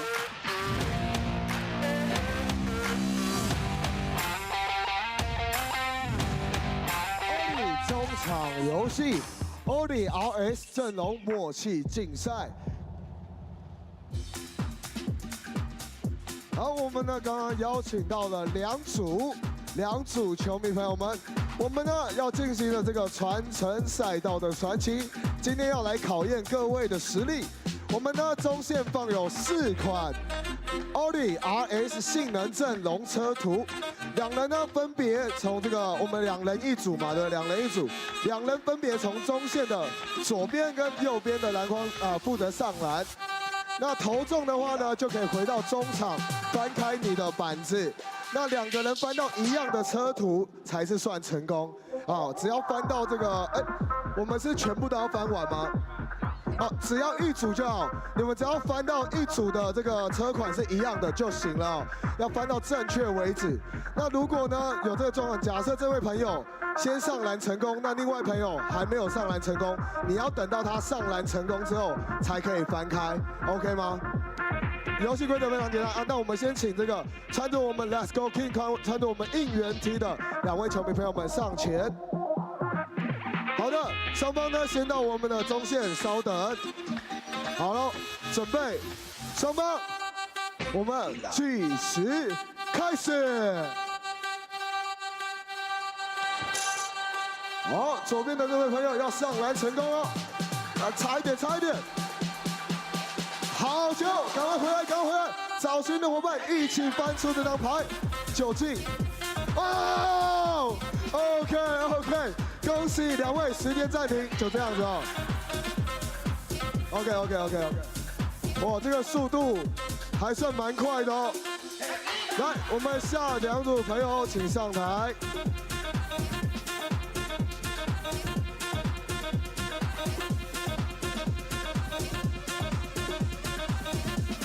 好，洗个牌。如果你们精明一点，这时候就要偷看一下刚刚那2张牌放到哪里了哦。好，2位朋友，如果你们准备好的话，可以跟我比个 OK。好，都 OK 了。好，来准备哦，计时开始。哦，非常可惜，赶快投进。好的，左边的朋友投进了，右边的朋友稍微再出点力，好球，赶快回到中间，翻开这张牌，究竟会不会一样呢？3、2、1。哦哟，今天是怎么回事？默契大考验。没错，啊，不一样吗？哦，不一样，不好意思，我的眼睛稍微有点问题啊。Welcome back to the broadcast. It's game 2 here between the Dreamers and the Kings, and in the 3rd game of the Plus League playoffs this season, we finally had a real good fight on our hands. And you can actually say the Dreamers missed out on a lot of opportunities in the first quarter, opening missing threes. And we'll talk about AG later, but 0 for 6 on the series so far. Maybe there's some good things for the Dreamers waiting in store, but the big thing is they put up a much better defensive effort in this game. The Kings, they forced to 50% field goal shooting, but they have committed 9 turnovers on the game. And you definitely feel like besides Kenny Manigault, not a lot of other Kings have got it going. Yeah, the Kings have relied this first half on Kenny, and so luckily for them that he's been on, and with even with the sporadic play, the Dreamers have been able to stay within the game and made this actually a close game at halftime. And so on the scoring leaders, Ilkan Kailan leads the Dreamers with 16. Kenny Manigault 23 points, a few points shy of the Plus League record at halftime. But again, both teams, when they get their stops, want to run out. But being that they both like to shoot the 3-ball so much, long rebounds have also created a number of chaos. But one other indicator for how intense the game is the high number of fouls and high number of free throws. You know, we talk about how intense and how much effort they're putting into the defensive end, but you got to also channel your legs to these free throw shooting, and we'll definitely be looking out in the second half for when they take their fouls, how physical the game is, and whether anybody can make the big shots. Right, we'll see if this tempo can continue throughout the second half, and if it does, you know, if it comes down to free throws, they're going to have to really capitalize on those. And so we've said it before, and free throws can win and lose games, and you don't want to go towards the end of a game and miss those easy free throws that you should make. No individual player worth 4 personal fouls yet on the game, but we'll assume that might play an effect later in the game. For example, the starting backcourt for the Dreamers between Lu Guanliang, Jian Hao, and Kenny Chen, only a combined 7 points for them. So the Dreamers definitely, while they're still on the road, want to get the win however you can, but definitely looking for more offense from their local players as well, whether it's working with their imports on the pick and roll or maybe a little bit of 2-man games on either side. Meanwhile, for the Kings side, Amigo held relatively quiet to only 2 of 7 shooting. One of those was an open 3 in the corner. If the Dreamers keep locking him down, that'll be good news for them. Yeah, you know, both teams, I think, are looking for other people to be involved in the offense other than the ones that are leading the scoring right now. And so just trying to find the possibilities to get those open looks for Amigo and for Jeff Wu, and both sides are just really looking for those offensive opportunities. We'll go to another break before back with more at halftime. 这边呢，这个位置就是我们的皇家应援团的位置。Hello， 欢迎各位来到我们的新庄体育馆新庄城堡。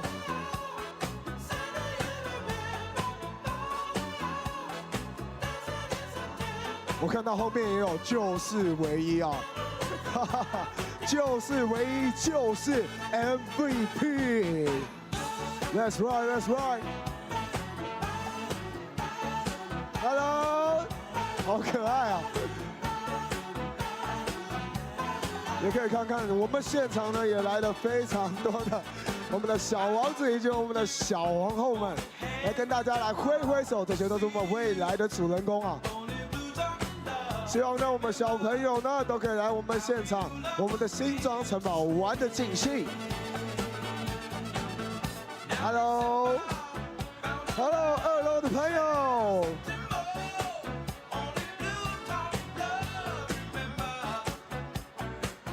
Hello， 跟我们的镜头挥挥手啊！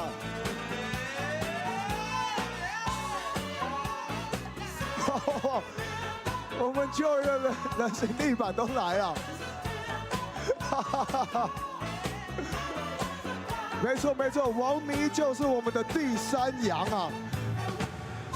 所以我们呢今天现场也希望呢可以聚集所有我们王迷的力量，让你们成为我们的第3名洋将。哇，我们的鬼鬼也来到现场了。Hello。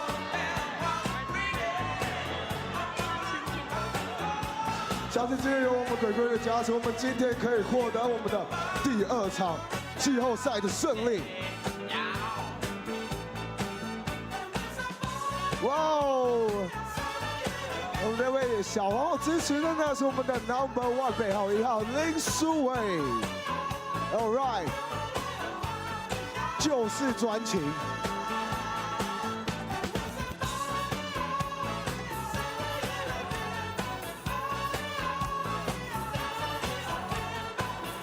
大家趁这个时候，也可以跟随着我们 DJ 上播放的音乐，一起摇摆你的身体。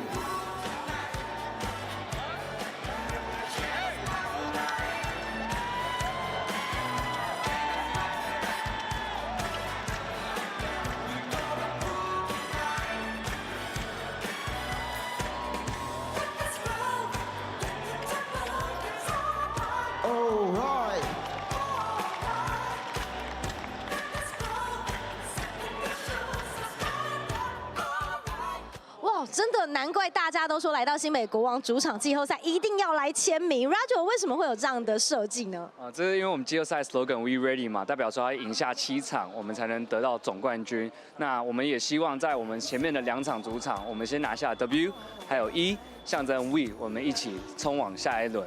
对，而且大家来签名墙签名，大家如果有锁定那个新北国王的一些社群的话，或许会有一些小惊喜要给大家。而且其实这个拍照墙很特别，是不只是有口号 We Ready， 其实呢它背后是大大的新北市哦，你可以站在高处瞭望整个新北市，就跟新北国王要治宰整个新北市的概念是一样的。但是除了这个签名墙之外，还有一个是粉丝一直说，一定要去拍照的是什么呢？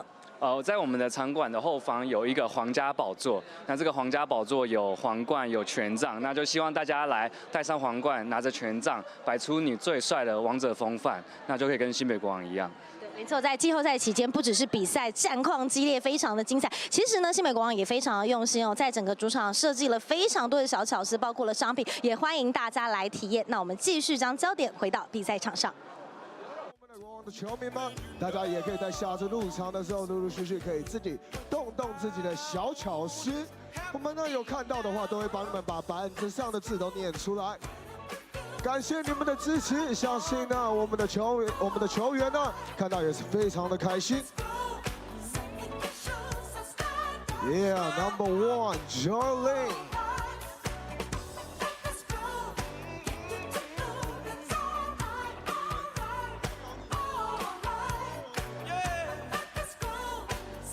我来看看这是什么，就是我的菜 ，All right， 就是我的菜，非常好。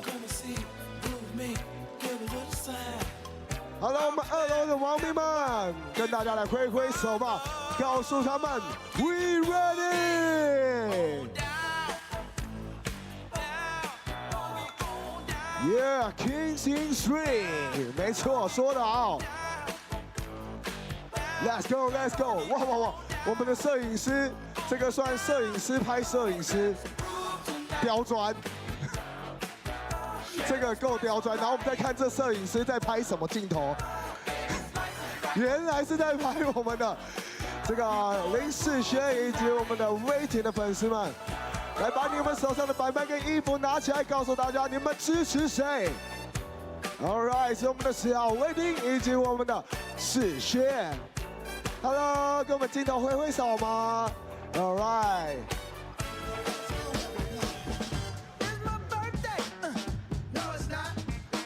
Hello。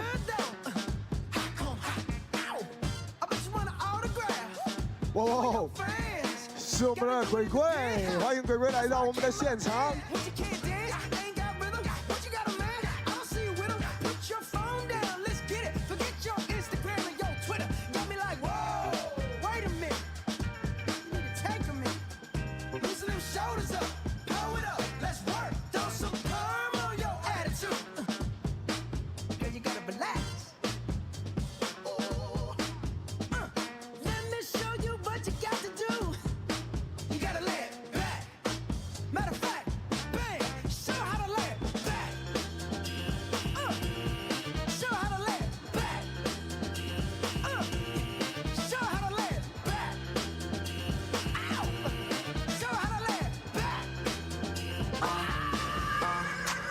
双睁开眼，感觉在打 NBA， 每个夜店都在放我的 tape。Reporting with grinding, I do what I say。我找到了目标，会拼命的追。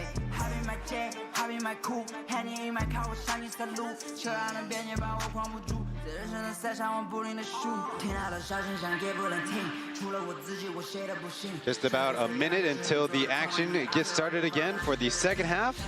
Tomorrow, Monday night in Hoping Gymnasium at 7 p.m. to 7 p.m., not 5 p.m. Pilots and Braves go at it for a second time in that series. With the Braves taking home care of their first game at home. There's Jason Washburn talking up with the Pilots fans in the stands and also some of the Kings VIPs over there on that side. Now, the biggest thing that we kind of talked about before the start of the second half is the Dreamers have only beaten the full-strength Kings all the way back on November 27th with both Manigault and Mullins in the lineups. They have, to their credit, beat the Kings twice in the latter part of the season, with only facing Mullins on May 6th and only facing Manigault on March 24th in their playoff race against the Steelers. There we see AG and his points per game from a regular season to playoffs taking a step up last year, and his field goal attempts also taking a step up, but at least with a one-game sample in, only 6 points on 8 shots, looking for him to step up for the Dreamers, whether it's creating a shot for himself or creating a lot of energy for the team. He's definitely a key player, and even more so in Season 3. And we've seen in this game how he has moved the tempo of the game up whenever he's in there and pushing the ball up the court and looking to move that ball around quickly and just get down the floor. And as we've said, it's a lot different than when Hayden's in there. And so we'll see if he can continue with that pace and keep the Dreamers in this game.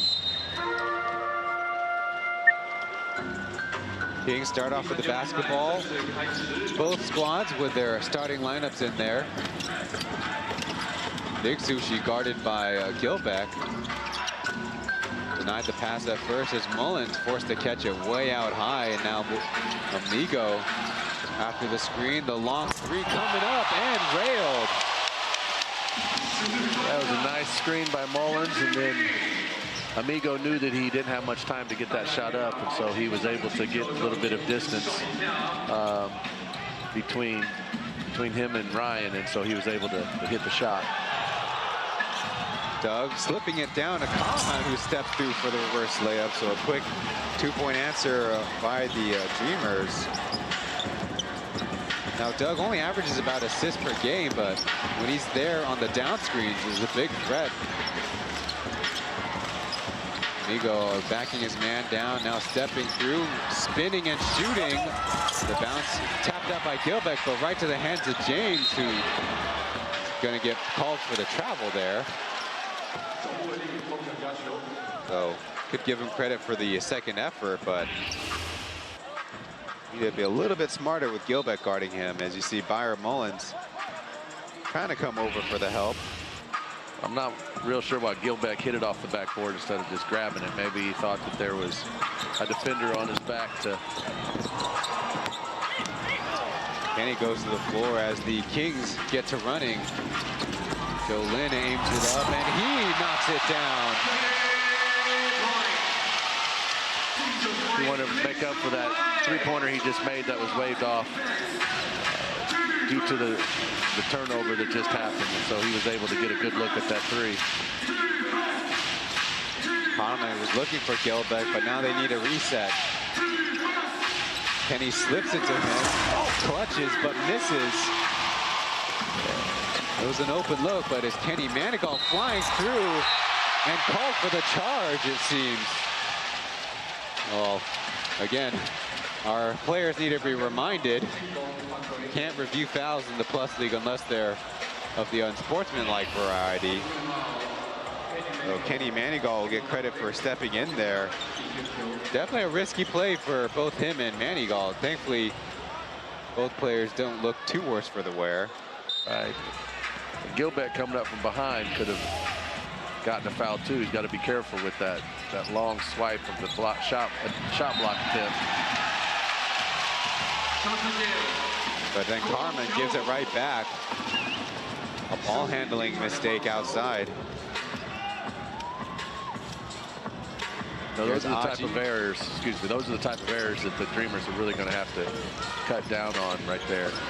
Achi likes to watch the game from the baseline, though. I'm sure the referees don't love that, but he just says he likes to take a different angle instead of being on the end of the bench.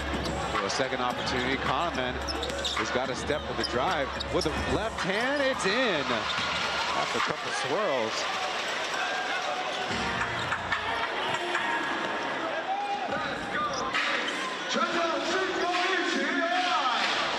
Kings lead by 8 as they slow it up.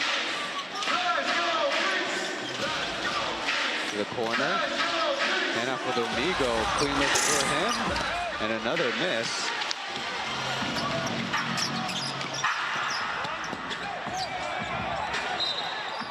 There's a foul first as Gilbeck had the seal.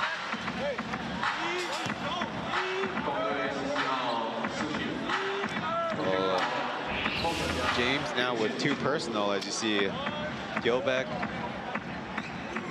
off position early. I'm not entirely sure what Mullins is trying to argue there. I'm not sure either. Maybe he stepped out of bounds, but good hands as he takes it away. Kenny Manigault had his turn around behind the back, and James will have to recover.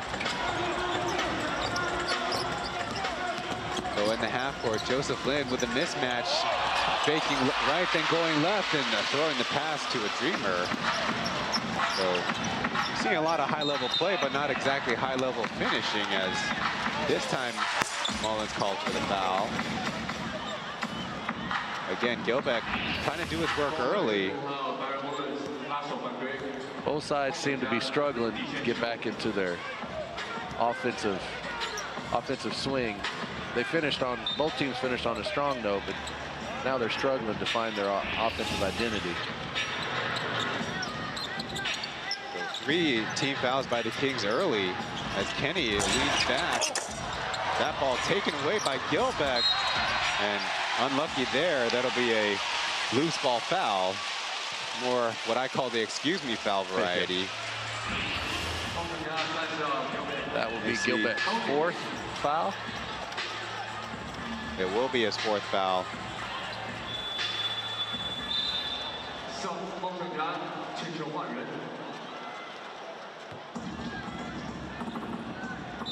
And he'll go off for Doe.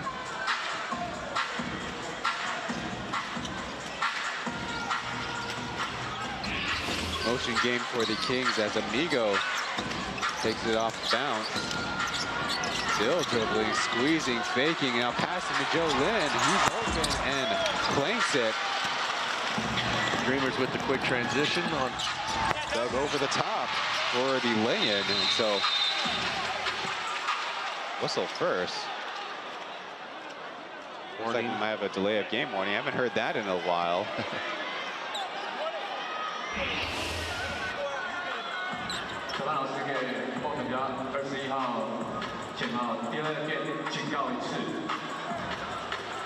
Oh, there was a little awkward situation where Coleman was actually the first to touch it off through the hoop. Looks like Doug had actually picked it up to give it back to the Kings.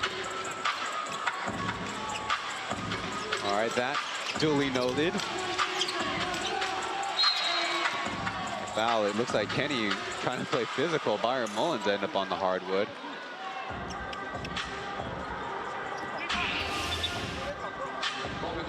That's definitely how you expect Kenny to be playing all of his matchups. But against a smaller guard, not typically the assignment that the Dreamers have for Kenny, but in this particular case, it seems to make sense. Yeah, with this lineup in, it does make sense for him to cover Joe. It's Manigault and Mullins on the pick and roll, but coughs it up. 3-on-3, Ryan to Coleman, who slams it in. Good counter by the Dreamers. Taking advantage of that quick, fast break. Strong finish by Karaman. Trailing behind the play. Good contest there as Derek to Kenny, and here come the Dreamers. Two high screens. Kenny feeling confident, but no. Not trying to body with a big sushi, but waved off by Amigo. He wants to take Ryan, and there's a foul on the hold.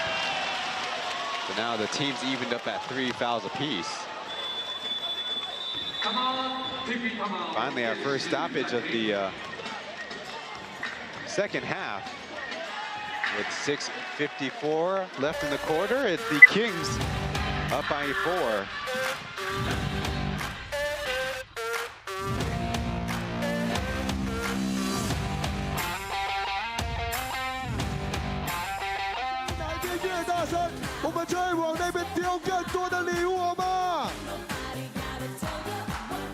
有需要海报的朋友吗？哪一边的声音比较大呢？这边的朋友，这个有没有需要海把报毛的朋友？巾拿起来甩好吗？大飞帮我丢一个好不好？来喽，有做看板的朋友。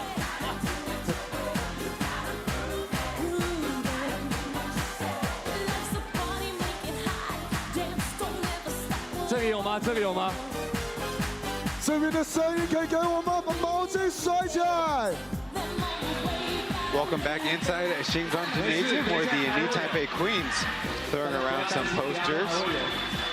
The home team up by 4 points, but the Dreamers have done a quite solid job, even without Gilbeck in there, contesting shots and getting run-out opportunities. They still have a little bit of ways to go on the scoreboard, but their fight has continued into the second half. Yeah, they are looking to push the ball up and play strong, and Karaman is like leading the charge and wanting to push the ball up also when he's even not bringing the ball down, and so he's directing traffic on where to put the ball as they bring it down, and they've been able to stay within this game, only down by 4. Quincy Davis is in there. One last note about Karaman's win-loss record as he forces a miscue on the pass. 62% winning percentage is actually the 7th best among all Plus League imports.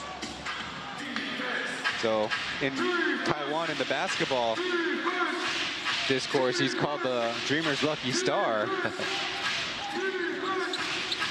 IG down low to Karaman, but Quincy Davis trying to come for the challenge will be called for the foul. You watch Karaman, he's constantly moving. He's never really standing still, so he's always looking to get open and get that open space so that he can get the ball and do something with it. So I think he brings a little bit different style of game than Chris McCullough does, and so I think it's benefited the Dreamers this match. But another missed free throw. Karaman only 1 for 5 on the evening. Doesn't make the adjustment. No other Dreamers in double-digit scoring. Go looking for a pass, flinging up there. Quincy and Manigal come together for a screen and roll, and lots of holding and grappling. They go to the basket, but Q wasn't ready. It looked like a little alley-oop attempt, but again trailing down the middle. The Kings are all out of sorts right now. They're struggling on the offensive side, and they're not getting back and communicating on the defensive end either. Early shot by Mullins, long rebound to Jeff Wu. Not wasting any time, they pushed it up as Karaman. Derek thought twice. Number 35 will try 3 long.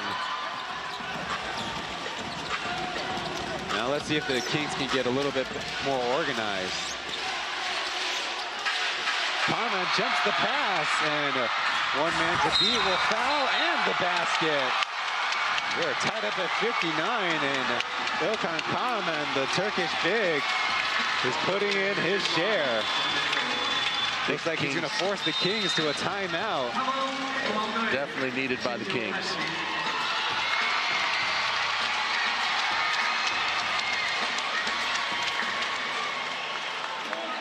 Came in as the second latest import for the Dreamers before Chris McCullough came in even later. His debut game all the way back on February 5th, and also was here as the Turkish and Syrian earthquake happened, and the Dreamers showing their sincerity, put on a fundraiser event, and right now he's been the #1 guy for them, offensive and defensively. He definitely has stepped up this game, and on that last steal, it looked like he might have been waiting for some other offensive players, but then he saw it was just a one-on-one, and he went ahead and took it and received the foul and the layup. He'll be shooting the free throw when we come back out of the timeout. But typically, when you see Quincy Davis in with Byron Mullins, it's trouble for the other teams. But right now, the Dreamers are turning it into their advantage. The biggest thing is their guards aren't really finding any penetration lanes to make it easy on those bigs to whether pop out on the top or roll to the basket. They're always having to pop out these awkward passes on their drives. Yeah, the Dreamers have really stepped it up this third quarter on the defensive side, and so they're making it difficult for the Kings, as you said, and hopefully the Kings will be able to adjust when they come out of this timeout and be able to run their offense effectively. It's only been a minute since the last timeout.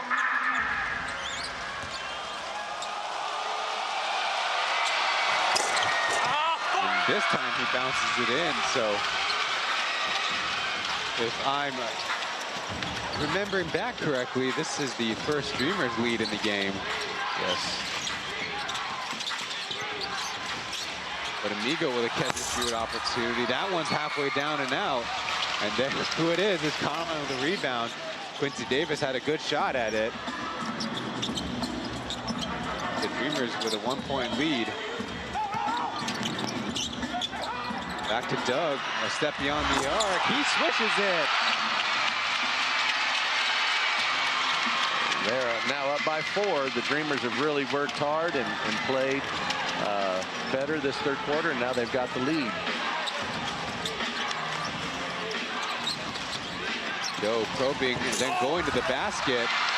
Two Kings are going to be behind the play. Achi deflected by Mullins. There'll be a foul first.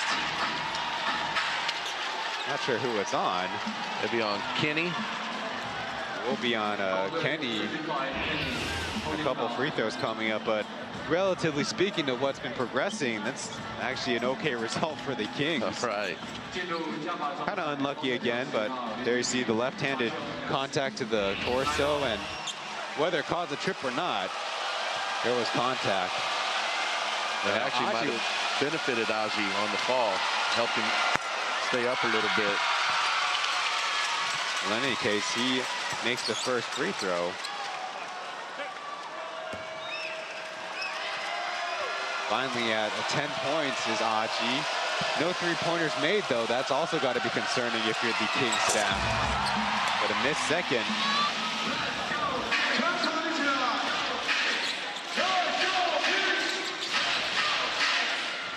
Davis from the low post. Mullins jabs. And now hands off to Kenny, rolling, and a nice play. Quincy Davis completes the and one. Well, finally, the Kings calm things down and put together a good play. It's nice. Uncle Q going to the line. Nice response on the offensive side. Time they took their time, they didn't rush, but they looked for the open cut.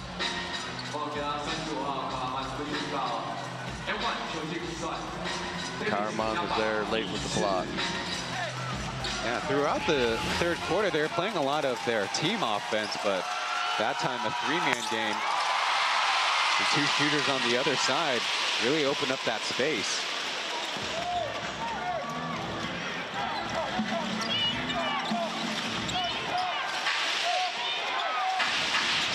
Achi and Derek. Coleman trying to roll to the basket. Amigo, awkward ball as Ryan swishes it.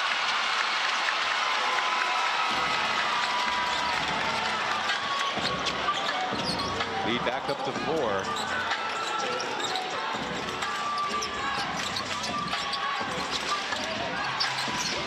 Amigo with Jeff Wu trying to check him. There will be a foul. A little bit unlucky, but that's Amigo's experience going to work there. And up until that point, Jeff had really played defensive well on this possession. And so, as you said, Amigo was just able to take his experience and draw the foul against Jeff. Now free throws are starting to become a little bit of a problem for the Kings. You had mentioned earlier about whether or not, as their pace had kept up, if they're going to be able to make the free throws later on in the game. And so far, they're proving that they're struggling making the free throws.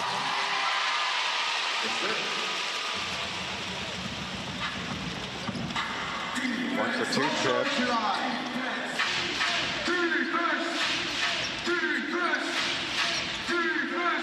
Jeff Wu will try for 3. No good as Quincy Davis skies high for the board.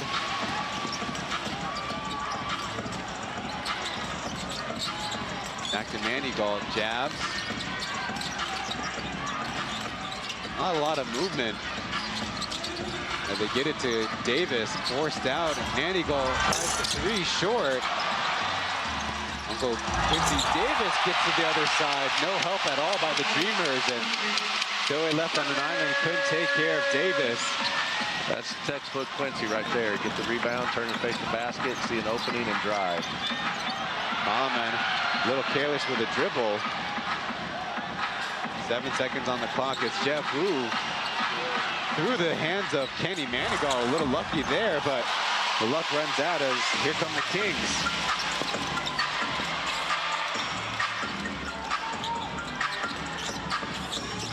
Amigo once again, one screen and a second screen, then he lays it in. So it's a run by the New Taipei Kings. They're back up on top and forcing the Dreamers to call a timeout.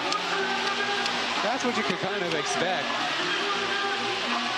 It's been a back and forth third quarter, and so both teams just keep trading baskets and sharing the lead, and so the lead changes have been back and forth this one, and so it's been made for an exciting game. So now it's going to come down to who can execute the most and have the least amount of turnovers.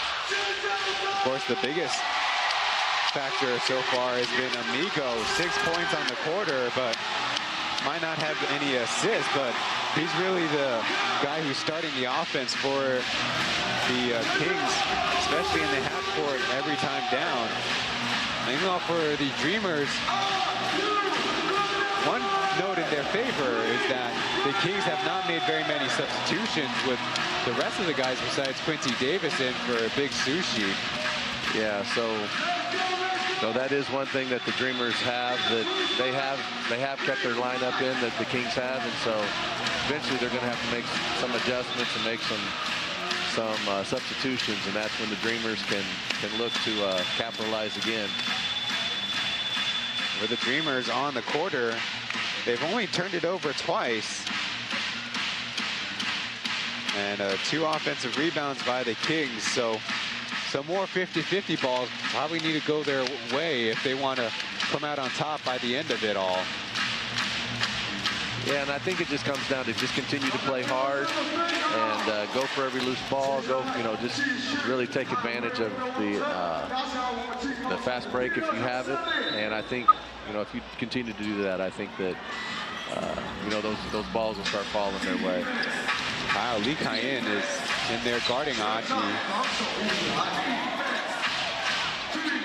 Waiting for something to happen.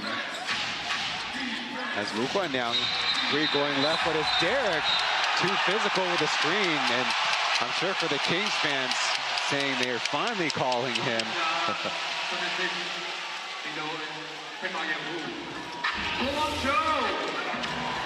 There you see him and Amigo, but previously maybe too physical with Amigo. That time it looked like Amigo was, in fact, even grappling onto Derek.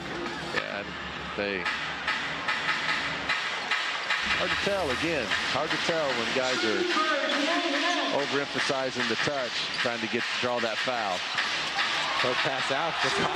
He's fresh in the game, and immediately it pays dividends.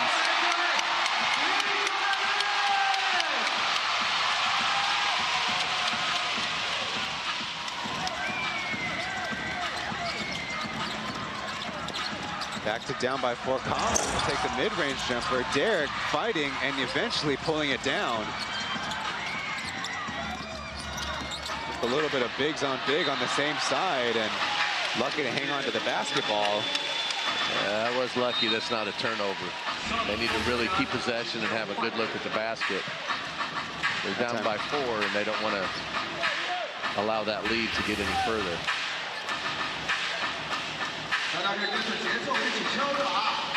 Derek is off, and Jerry Tobleton is in. Haji, a couple seconds on the shot clock. The baseline, a miss. The rebound bouncing loose. Amigo, nice tap, getting it from Kyle, or just an easy right-handed lay-in. So eventually the Kings survive the Dreamers' effort on that end. Aji floating it short. Numbers for the Kings. The Dreamers have now lost the ability to rebound. As Kenny Manigault making the layup and then following it up with a 3, finally. After missing a couple from the outside, missing badly, in fact. Solid lead for the Kings as another rebound. A 2-for-1 that the Kings will forego, but one more basket almost feels like it might break the Dreamers' back here. Yeah, the Dreamers really got to step up these last 24 seconds and play well.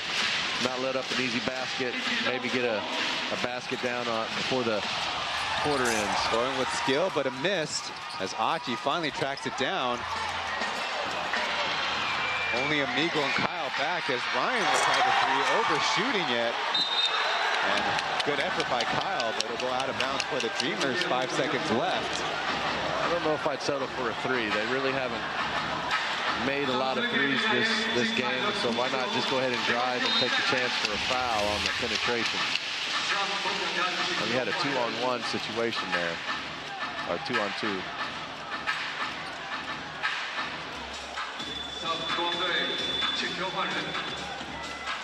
And so Tendrinan will check in for the first time in the game. He's assigned to Doug, who is also in fresh.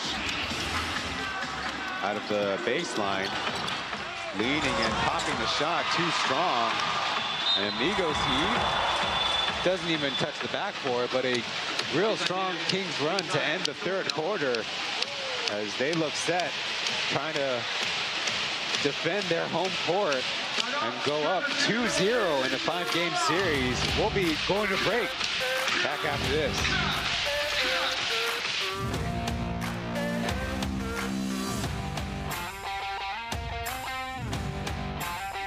大家可以梳妆打扮一下，看看上方的大荧幕有没有拍到你们。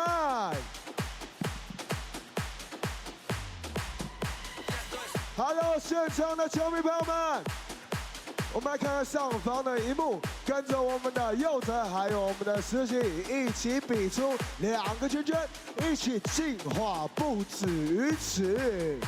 耶！欢迎来到我们的现场。 还有我们的皇家应援团们，一起比出20的 logo， 进化不止于此。感谢我们的皇家应援团给我们带来非常多的应援能量。Hello， 我们的小皇后 ，Hello， 欢迎来到我们的现场，跟我们的佑哲还有我们的思喜一起比出2个圈圈。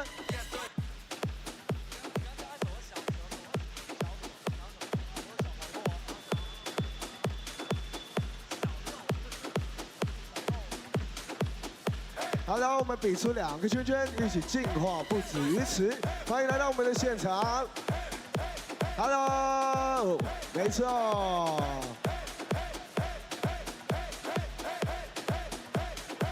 让我们一起比出2个圈圈，比出我们的奥迪 logo 进化不止于此。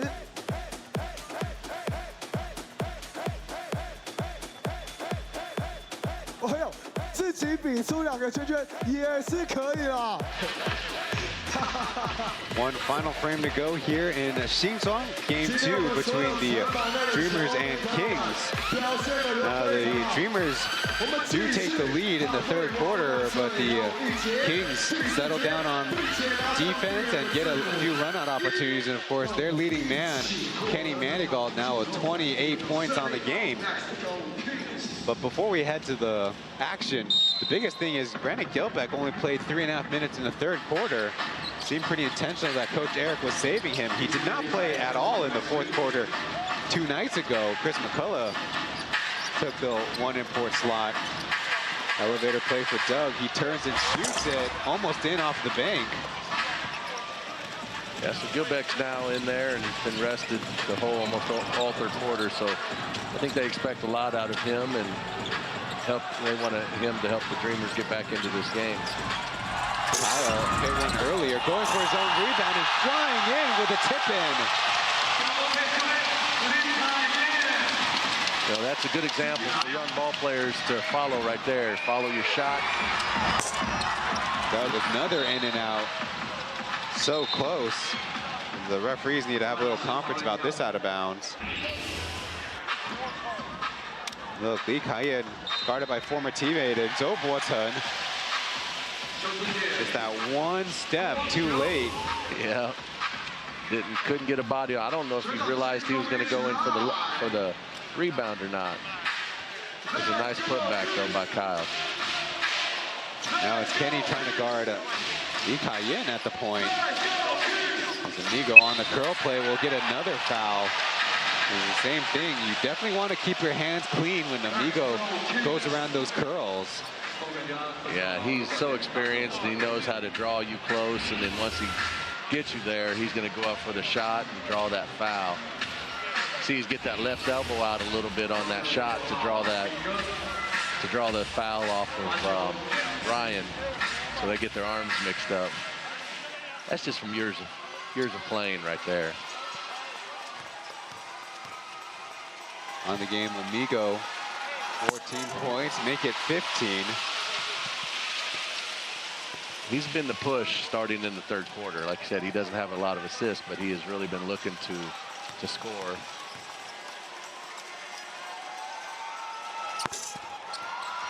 Too strong on that second free throw. It bounces out. 5 for 8 from the line is Amigo. Kenny to Ryan, attacking on the dribble, off the window and in. Good possession by the Dreamers. They were able to pass the ball around and get a good look for Ryan.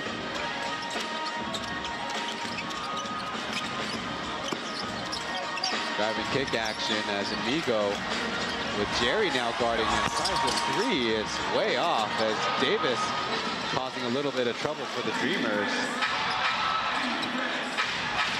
Doug hangs on. Kenny hasn't hit a three yet.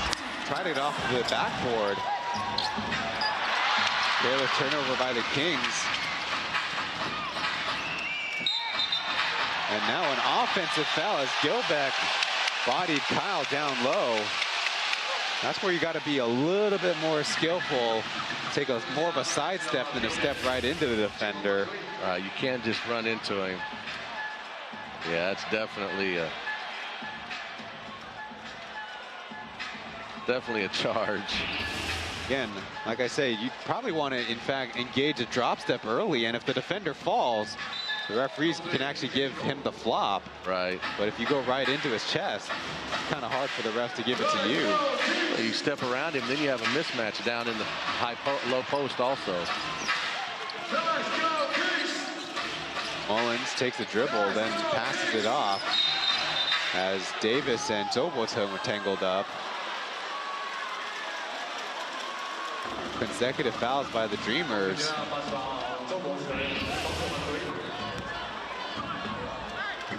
There we see Maybe Quincy Davis playing the smarts on Zobotan, who had to run down to recover. You have veterans like Q and Amigo. They know how to draw those fouls, get those arms wrapped around, and get the referee to call the foul on the defensive person. Byron Mullins finishing through Gilbeck there, who had to play discipline. He's already got 5 personal on the game.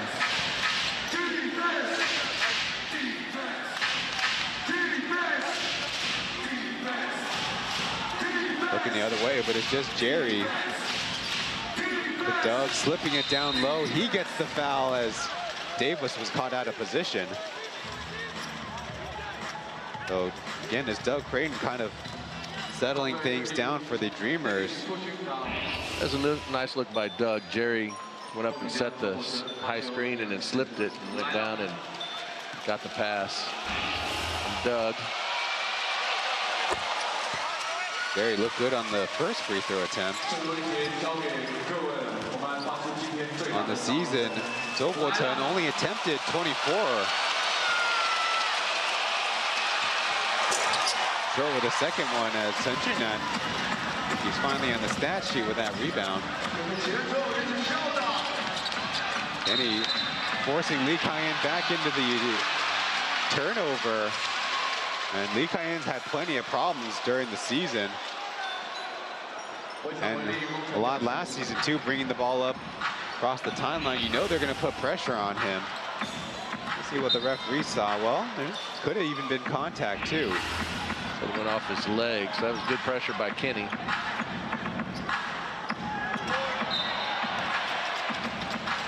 And compounding the mistake, he runs into Lee Kai-yen.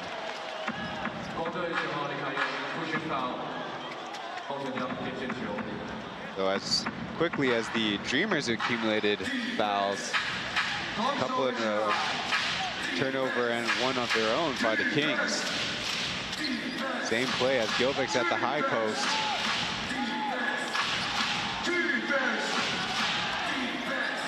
Giving Kenny a step. Zobotan. Too late, they say. Looks like the Dreamers forgot to have a sense of urgency. I don't know if they recognized how much time was left on the shot clock or not, but if they did, they weren't yelling it to let him know he needed to get it up quick.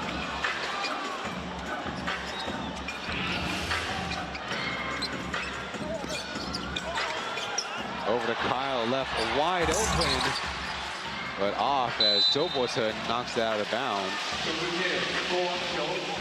Again, Dreamers paying a big price to try to block out Quincy Davis and Mullins, leaving a lot of shooters open.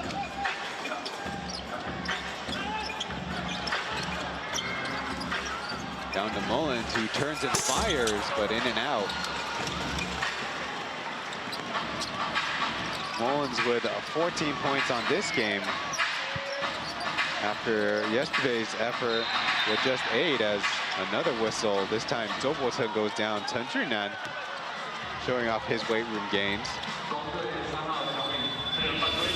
They're starting to set a little bit harder screens, and the Kings are starting to try to work through them, and there's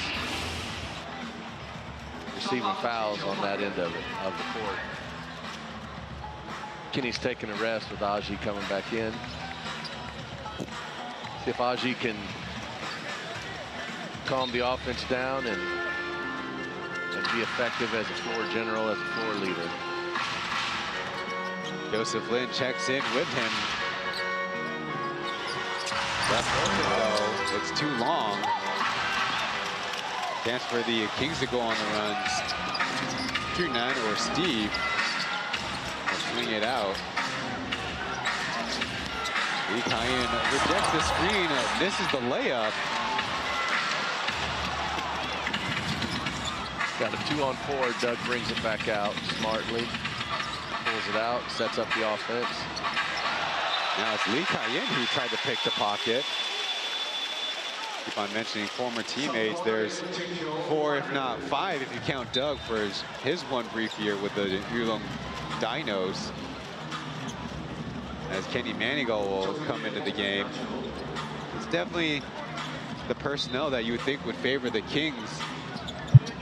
Quincy Davis in there handling Gilbeck, and then Manigault kind of playing the rover everywhere.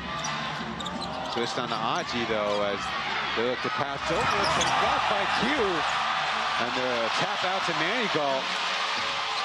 Starting the break, going back for a touchdown there for the lay-in.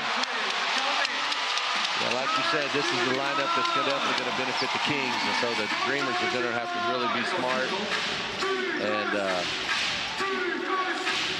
be able to pass to Gilbeck, who lays it in. A good response by the Dreamers, though they're still down by 11. They're definitely not out of this game, but they have to really play smart. As Manigault lines up the three, but you can see the low line drive, got his own board, flying in. It's a stop by the Dreamers. They have numbers, but Doug has his experience finally getting it up to the front. Ryan missed earlier, and it can't hit again. And Manigault off to the races. Waiting on it, Aji, and could only commit the personal foul there in transition. A little dap, as thankfully both guys ended up okay. But really a good play for the Dreamers to prevent 2 easy points. Yeah, especially the way the free throws have been falling tonight. So both teams have been struggling on the free throw line. And Kenny really had to exert a lot of energy to get to that ball that was passed a little bit hard. So, but he was able to gather it up and missed the layup, but got the foul by Aji with 2 free throws. Harman's in. And Manigault drains the first free throw. Manigault 29 points, Harman's 27, leading their respective teams.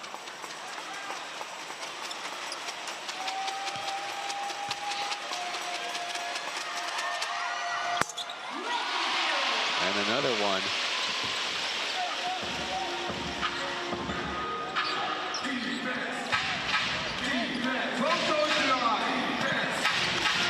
Dreamers are down by 13. There's 6.5 minutes to go. The open look, and again, off target, but Common picks up his teammate with a spinning hook.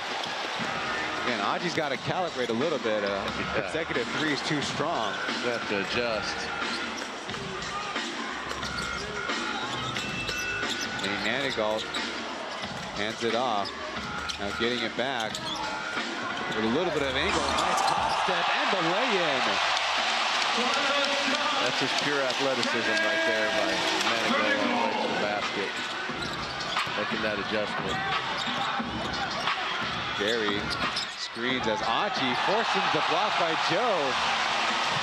Little 4-on-2 as Lee Kayin will try from 3, but another miss. Mercifully keeping the window open for the Dreamers. Going against Q, jumping high, but leaving it short. Another run-out opportunity. As Manigault, another one. All nylons, and a timeout by the Dreamers, hanging on by a thread. 35 points as he is 7 away from the Plus League playoff record of 42 points set by Darren Young of the Dreamers. But we have a break, and these messages for you before the rest of the action.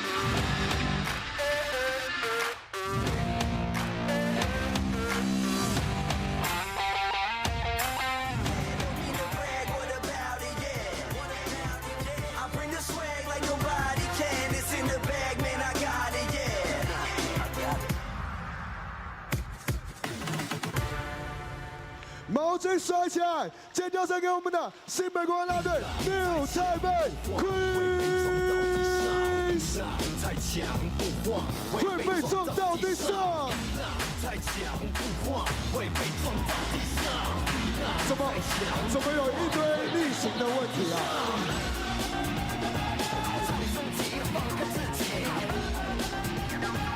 巨星引力抓不住你。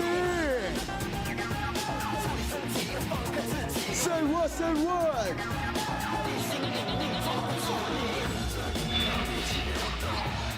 Trying to send the Kings fans home happy before the start of the work week. The home team now opening it up to a game-high 16-point lead.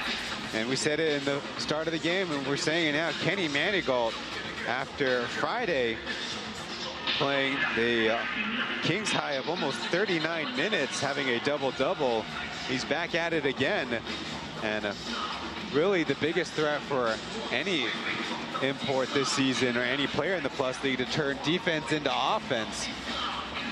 Yeah, Kenny has been able to do it well on both ends, and you know he's just been a mainstay for this team this year, and you know he's been able to do it defensively and on the offensive side. Now the timeout. It's a steal and a foul by the Dreamers as a couple of them go down, but probably the worst outcome out of a set play from the timeout. Lee Kai-in should get credit for the strip here, and he will. Jeff Rue with the foul after the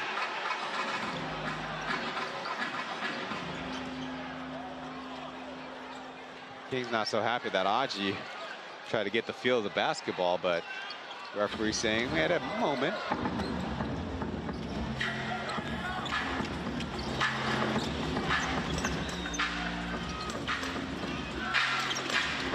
The Kings will be the bonus as Joseph Lin is spinning it in on the left side. And that high screen by Quincy that he just rolled off of. Flip past the Collins. Misses the reverse. He has struggled with that reverse all night. Not just the underneath reverse, but even coming to the front of the rim reverse. Kings play keep away as Quincy Davis lines one up. And Chen found himself open, but missed the lay-in. So Kenny Manigault can't quite put the finishing touch on the game.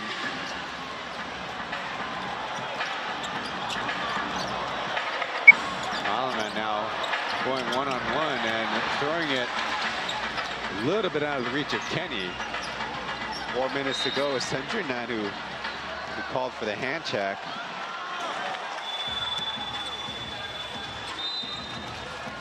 And for the Dreamers, Gilbeck's in for Kalaman.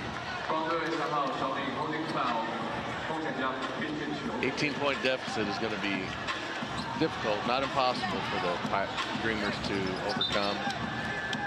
They're not going to have to make the best of every opportunity that they have. Floating it to Gilbeck, a little out of reach, and in the end, I don't think they'll get credit for even a shot attempt there, but there's another high screen and roll, and a little bit of carelessness from number 11, shooting it too high. You know, those little differences right there, being able to make that pass, that's the difference between being a championship team and then, you know, being taken out in the first round of the playoffs. You just got to capitalize on every opportunity that you have. Gilbeck, good defense there, forced the turnover. In transition, off his feet and gets it home. Kind of making up for that last missed opportunity. That was a hard dunk right there. Quincy knew better than to try to get in the way of that one.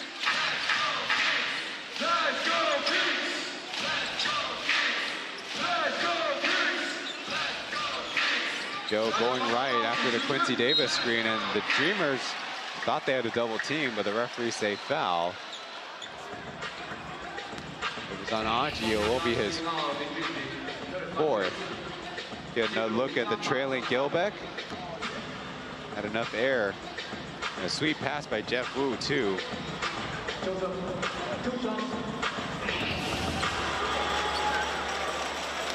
Said free throws are a big deal in the game. The Dreamers 11 for 21. But with that miss, the Kings 15 for 21. So near 75% is solid enough. This game it is going to be solid enough, I think. And Joseph Lin goes over to this trip.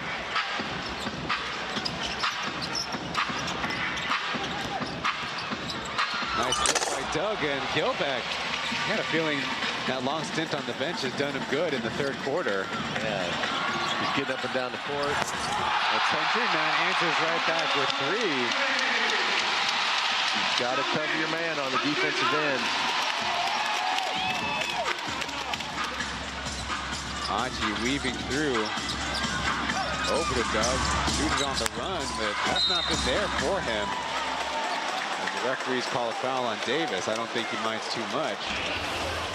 One team in control. 2.5 left to go, but Chen saw his effort plays earlier, and finally with an open shot, takes advantage of it. You have limited playing time like he's had tonight. You got to take advantage of every opportunity that you get. And Gilbeck off with the first. Now, if you're looking for some rotational nuggets, Amigo, 28 minutes, 48 seconds.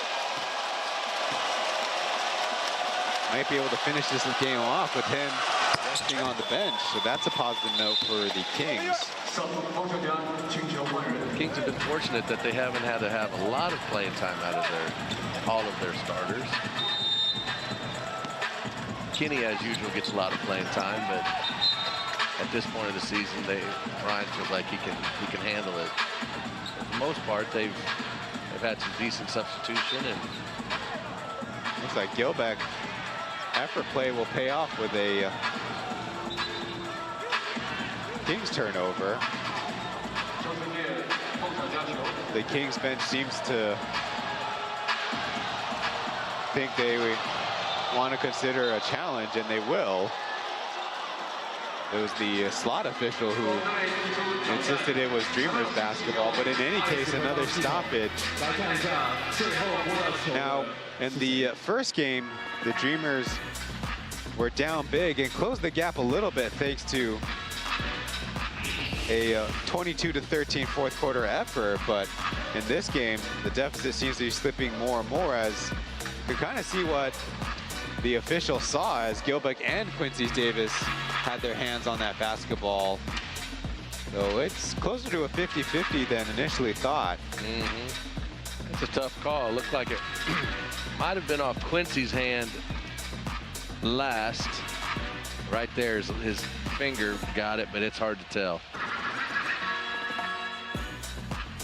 So as hard as the Dreamers fought, they actually were down 22-19 in the third quarter, and this quarter down on 19-12. In the second half, really, the biggest thing is the shots weren't exactly falling for them. 1 for 6 beyond the arc. Last quarter, 0 for 6 in this quarter. They really needed almost half of those to go in to really stick with the Kings as they really locked down defensively. Now the referees are coming out from behind the monitor. They'll actually change the call as Kings successfully challenge. And right now the Dreamers showing a little bit of a full court pressure. Go in the corner, flings it out. Lee Kai-in to Davis, to Tendry-Nan, who will now play keep away as time is on the Kings side. Yeah, the Kings are going to work that shot clock down and look for a smart shot. Go crossing over left, off glass and in. A point total up to 96 now as Joe jumps the pass and gets 2 more.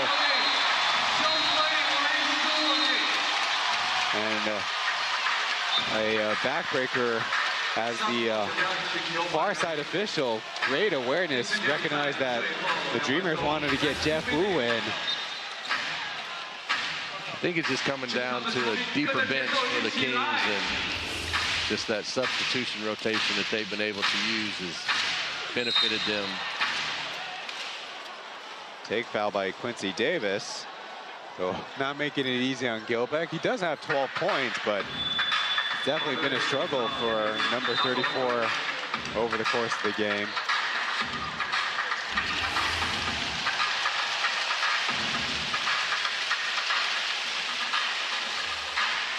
A little bit of applause as the Kings want to figure out their last rotation.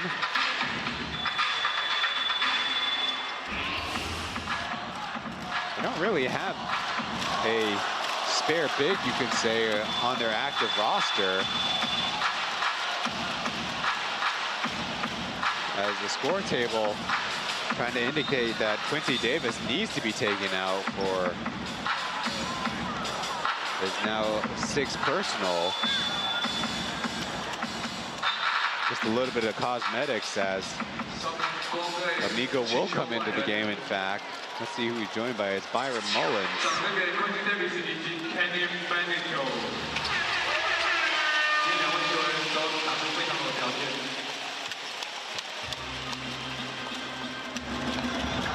So it's smart for the Kings just to finish out and don't get anybody hurt. Let's just finish this last minute 49 out and get ready for game number 3.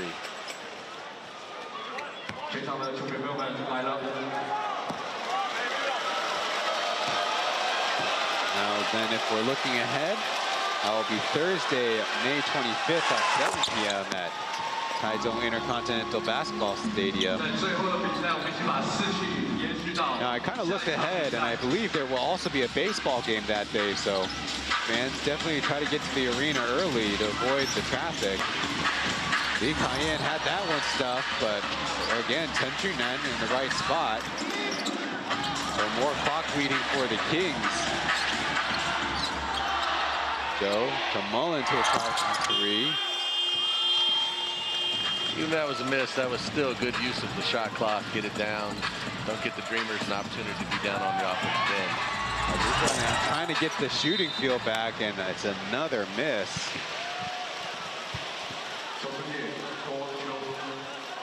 Got a feel for Gilbeck as he's been really playing hard these last couple minutes, but just nothing that seems to be falling his way. He's been playing with 5 fouls as well, so he's...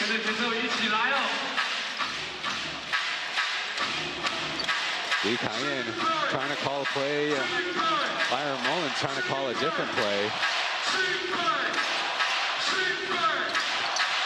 With the high screener roll, they double off of it as Chen Junan can't make it 2 in a row for his evening. But up by 18, excuse me. It looks like the Kings have a second game in the bag. Achi finally with the first 3 of the series. So if somebody's gonna find a little bit more confidence, Dreamers probably don't mind if it's number 11. Yeah, they're definitely going to have him hit his shots on Thursday when they come back for the 3rd game. They'll go off for Chen Zhenjie. And now the Kings will answer by taking Amigo and Kyle out, with Joseph Lin now stepping up to the free throw line, and Dreamers hero Woo Sung-wei will join the floor along with a Little Sushi, but he's trying to come in for Joseph Lin. So it seems like the Kings finally realized that they want to be emptying their bench. Yeah, you don't want to be ever popular Omar will come in for Mullins. You don't want to be playing your starters at this point, take a chance of them getting hurt.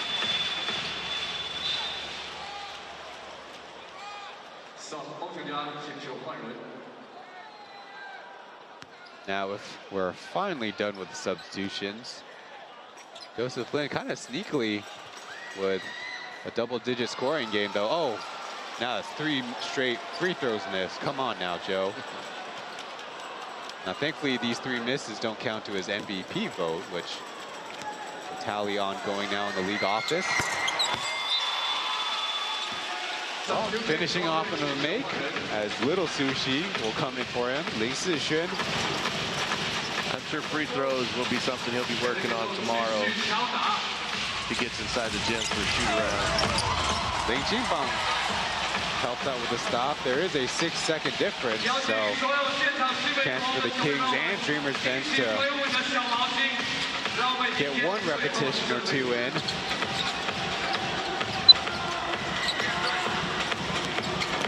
Banca.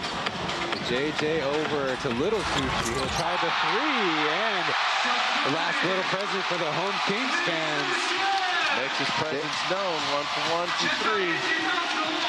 The Kings are over the century mark and have a second victory on the series. They are one away from advancing to the Plus League Finals. And it's the Dreamers who are now trying to head home and look for some home comforts at their own arena. 102-83 is the final, and especially the Kings really showed off their best form, saving it for the second half, doing it on the defensive end, holding the Dreamers to a maybe not horrible, but not strong enough 36 points in the second half. And like we say, turning defense into offense, really outpacing the team on the road. Yeah, they did a much better job second half, just coming out and picking when they were going to push the ball up and when they were going to slow it down, and looking for their moments. And when they picked those moments, they took advantage of them. They were able to hit threes, they were able to drive, draw fouls, and so they just definitely came out and had a much better second half. So Eddie, Zion Zong is trying to get connected with our broadcast crew out on the floor. And it looks like Kenny Manigault will be the one who interviewed in the post game, as our colleague Xiao Hu was kind of holding it down on the Mandarin broadcast. Overall for the Dreamers, again, count them at 29 points, 9 rebounds, led them in both categories. Aji, in fact, had 10 assists, has a few highlights, but in the end, turned it over 16 times and 25 fouls. They couldn't get their three-point shooting, is always kind of the biggest note for the Dreamers, as none of them made more than 2 from the outside, despite 34 total attempts on the game. But if we now look to the Kings side, Kenny Manigault, 35 points, 11 rebounds. He did turn the ball over 8 times, but his energy is really the crucial point for them. Byron Mullins chipped in with 14 points, 10 rebounds. And now we're about ready for Eddie, who's gone. 好，今天在这个系列赛的第2场比赛，新北国王是102-83击败了福尔摩沙台新梦想家，在系列赛是取得了一个听牌优势。而在赛后为大家访问到，就是这场比赛投进了7颗3分球，攻下35分的 Kenny Manigault。那么先请曼尼高来跟现场的球迷打声招呼。你好。好，当然这边第一个问题要请教的到 Kenny 是，今天其实梦想家在第3节一度把这个比分给超前了过去，那球队最后可以再度逆转，把这个胜利拿下的关键在哪里 ？In a small comeback effort, you could say, and how the Kings were able to lock things down in the second half. The way we've been playing the whole season, pinning our heads down, not letting a couple buckets, get us discouraged. We just played our game. 英文课。哦，Kenny 说第3节的时候，他们虽然有碰到一些波折，但后来进了几颗球，整个气势过来，又有主场球迷，就第4节成功拿下来。好，那这边就要请 Kenny 来谈一下他自己的进攻，单场攻下了35分，包括7颗3分球，尤其这个外线的手感相当不错。来谈一下自己今天外围的投射的手感。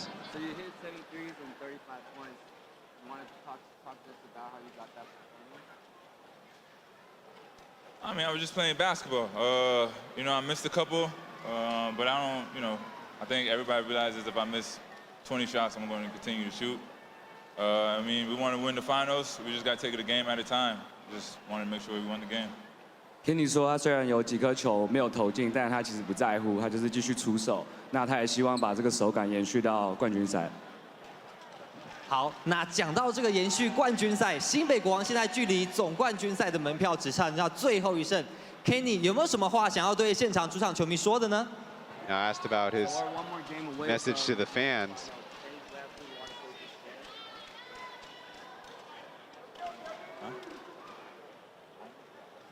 Wahine. 好，我们谢谢 Kenny Manigo 接受我们赛后访问，也再请 Kenny 现场球迷给他一个最大的掌声。 Showing the home fans some love. 全场喊出他的名字。 We're about ready to wrap things up from Xingzhuang, but one more commercial break and our post-game analysis before we send you off on a Sunday night here in the Plus League. Wahine. 好，我们现场球迷给他一个最大的掌声。全场喊出他的名字。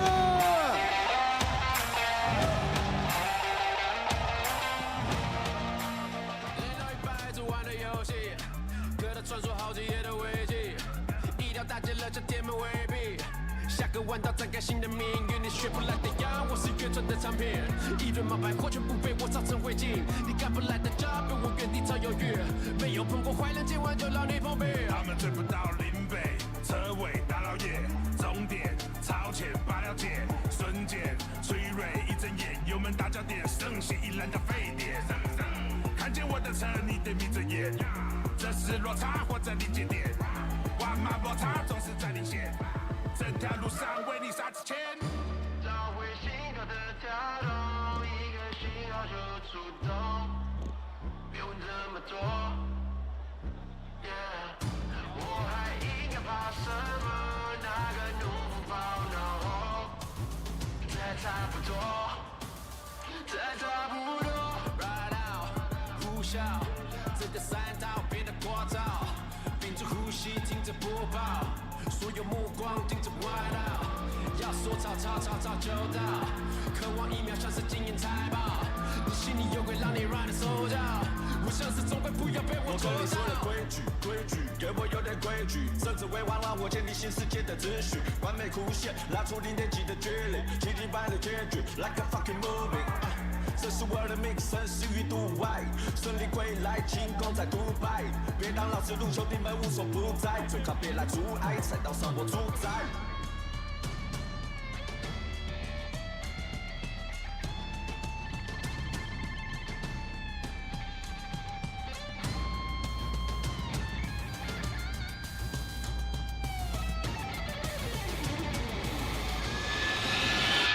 102 to 83 is the final. The victory belonging to the new Taipei Kings, who moved to 2-0 on this best-of-5 series.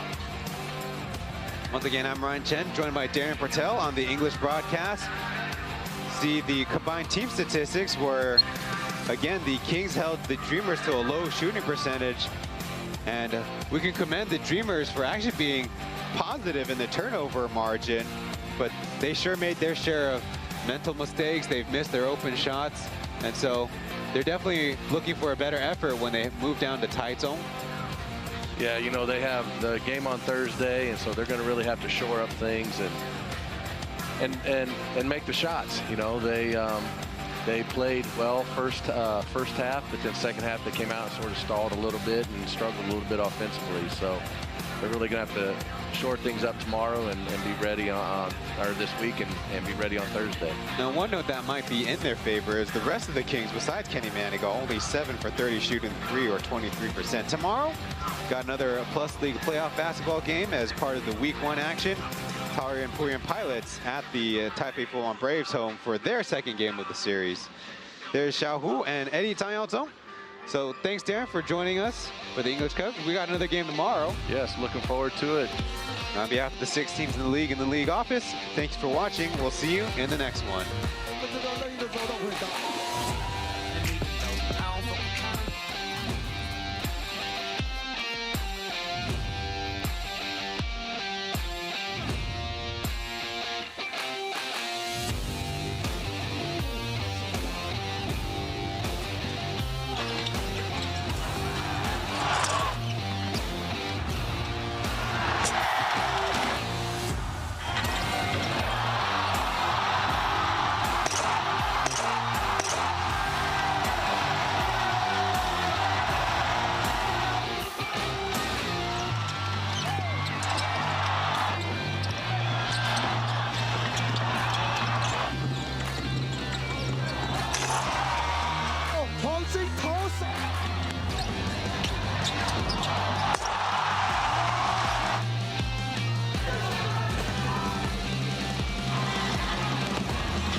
right knee. 现场球迷给他一个最大的掌声。全场喊出他的名字。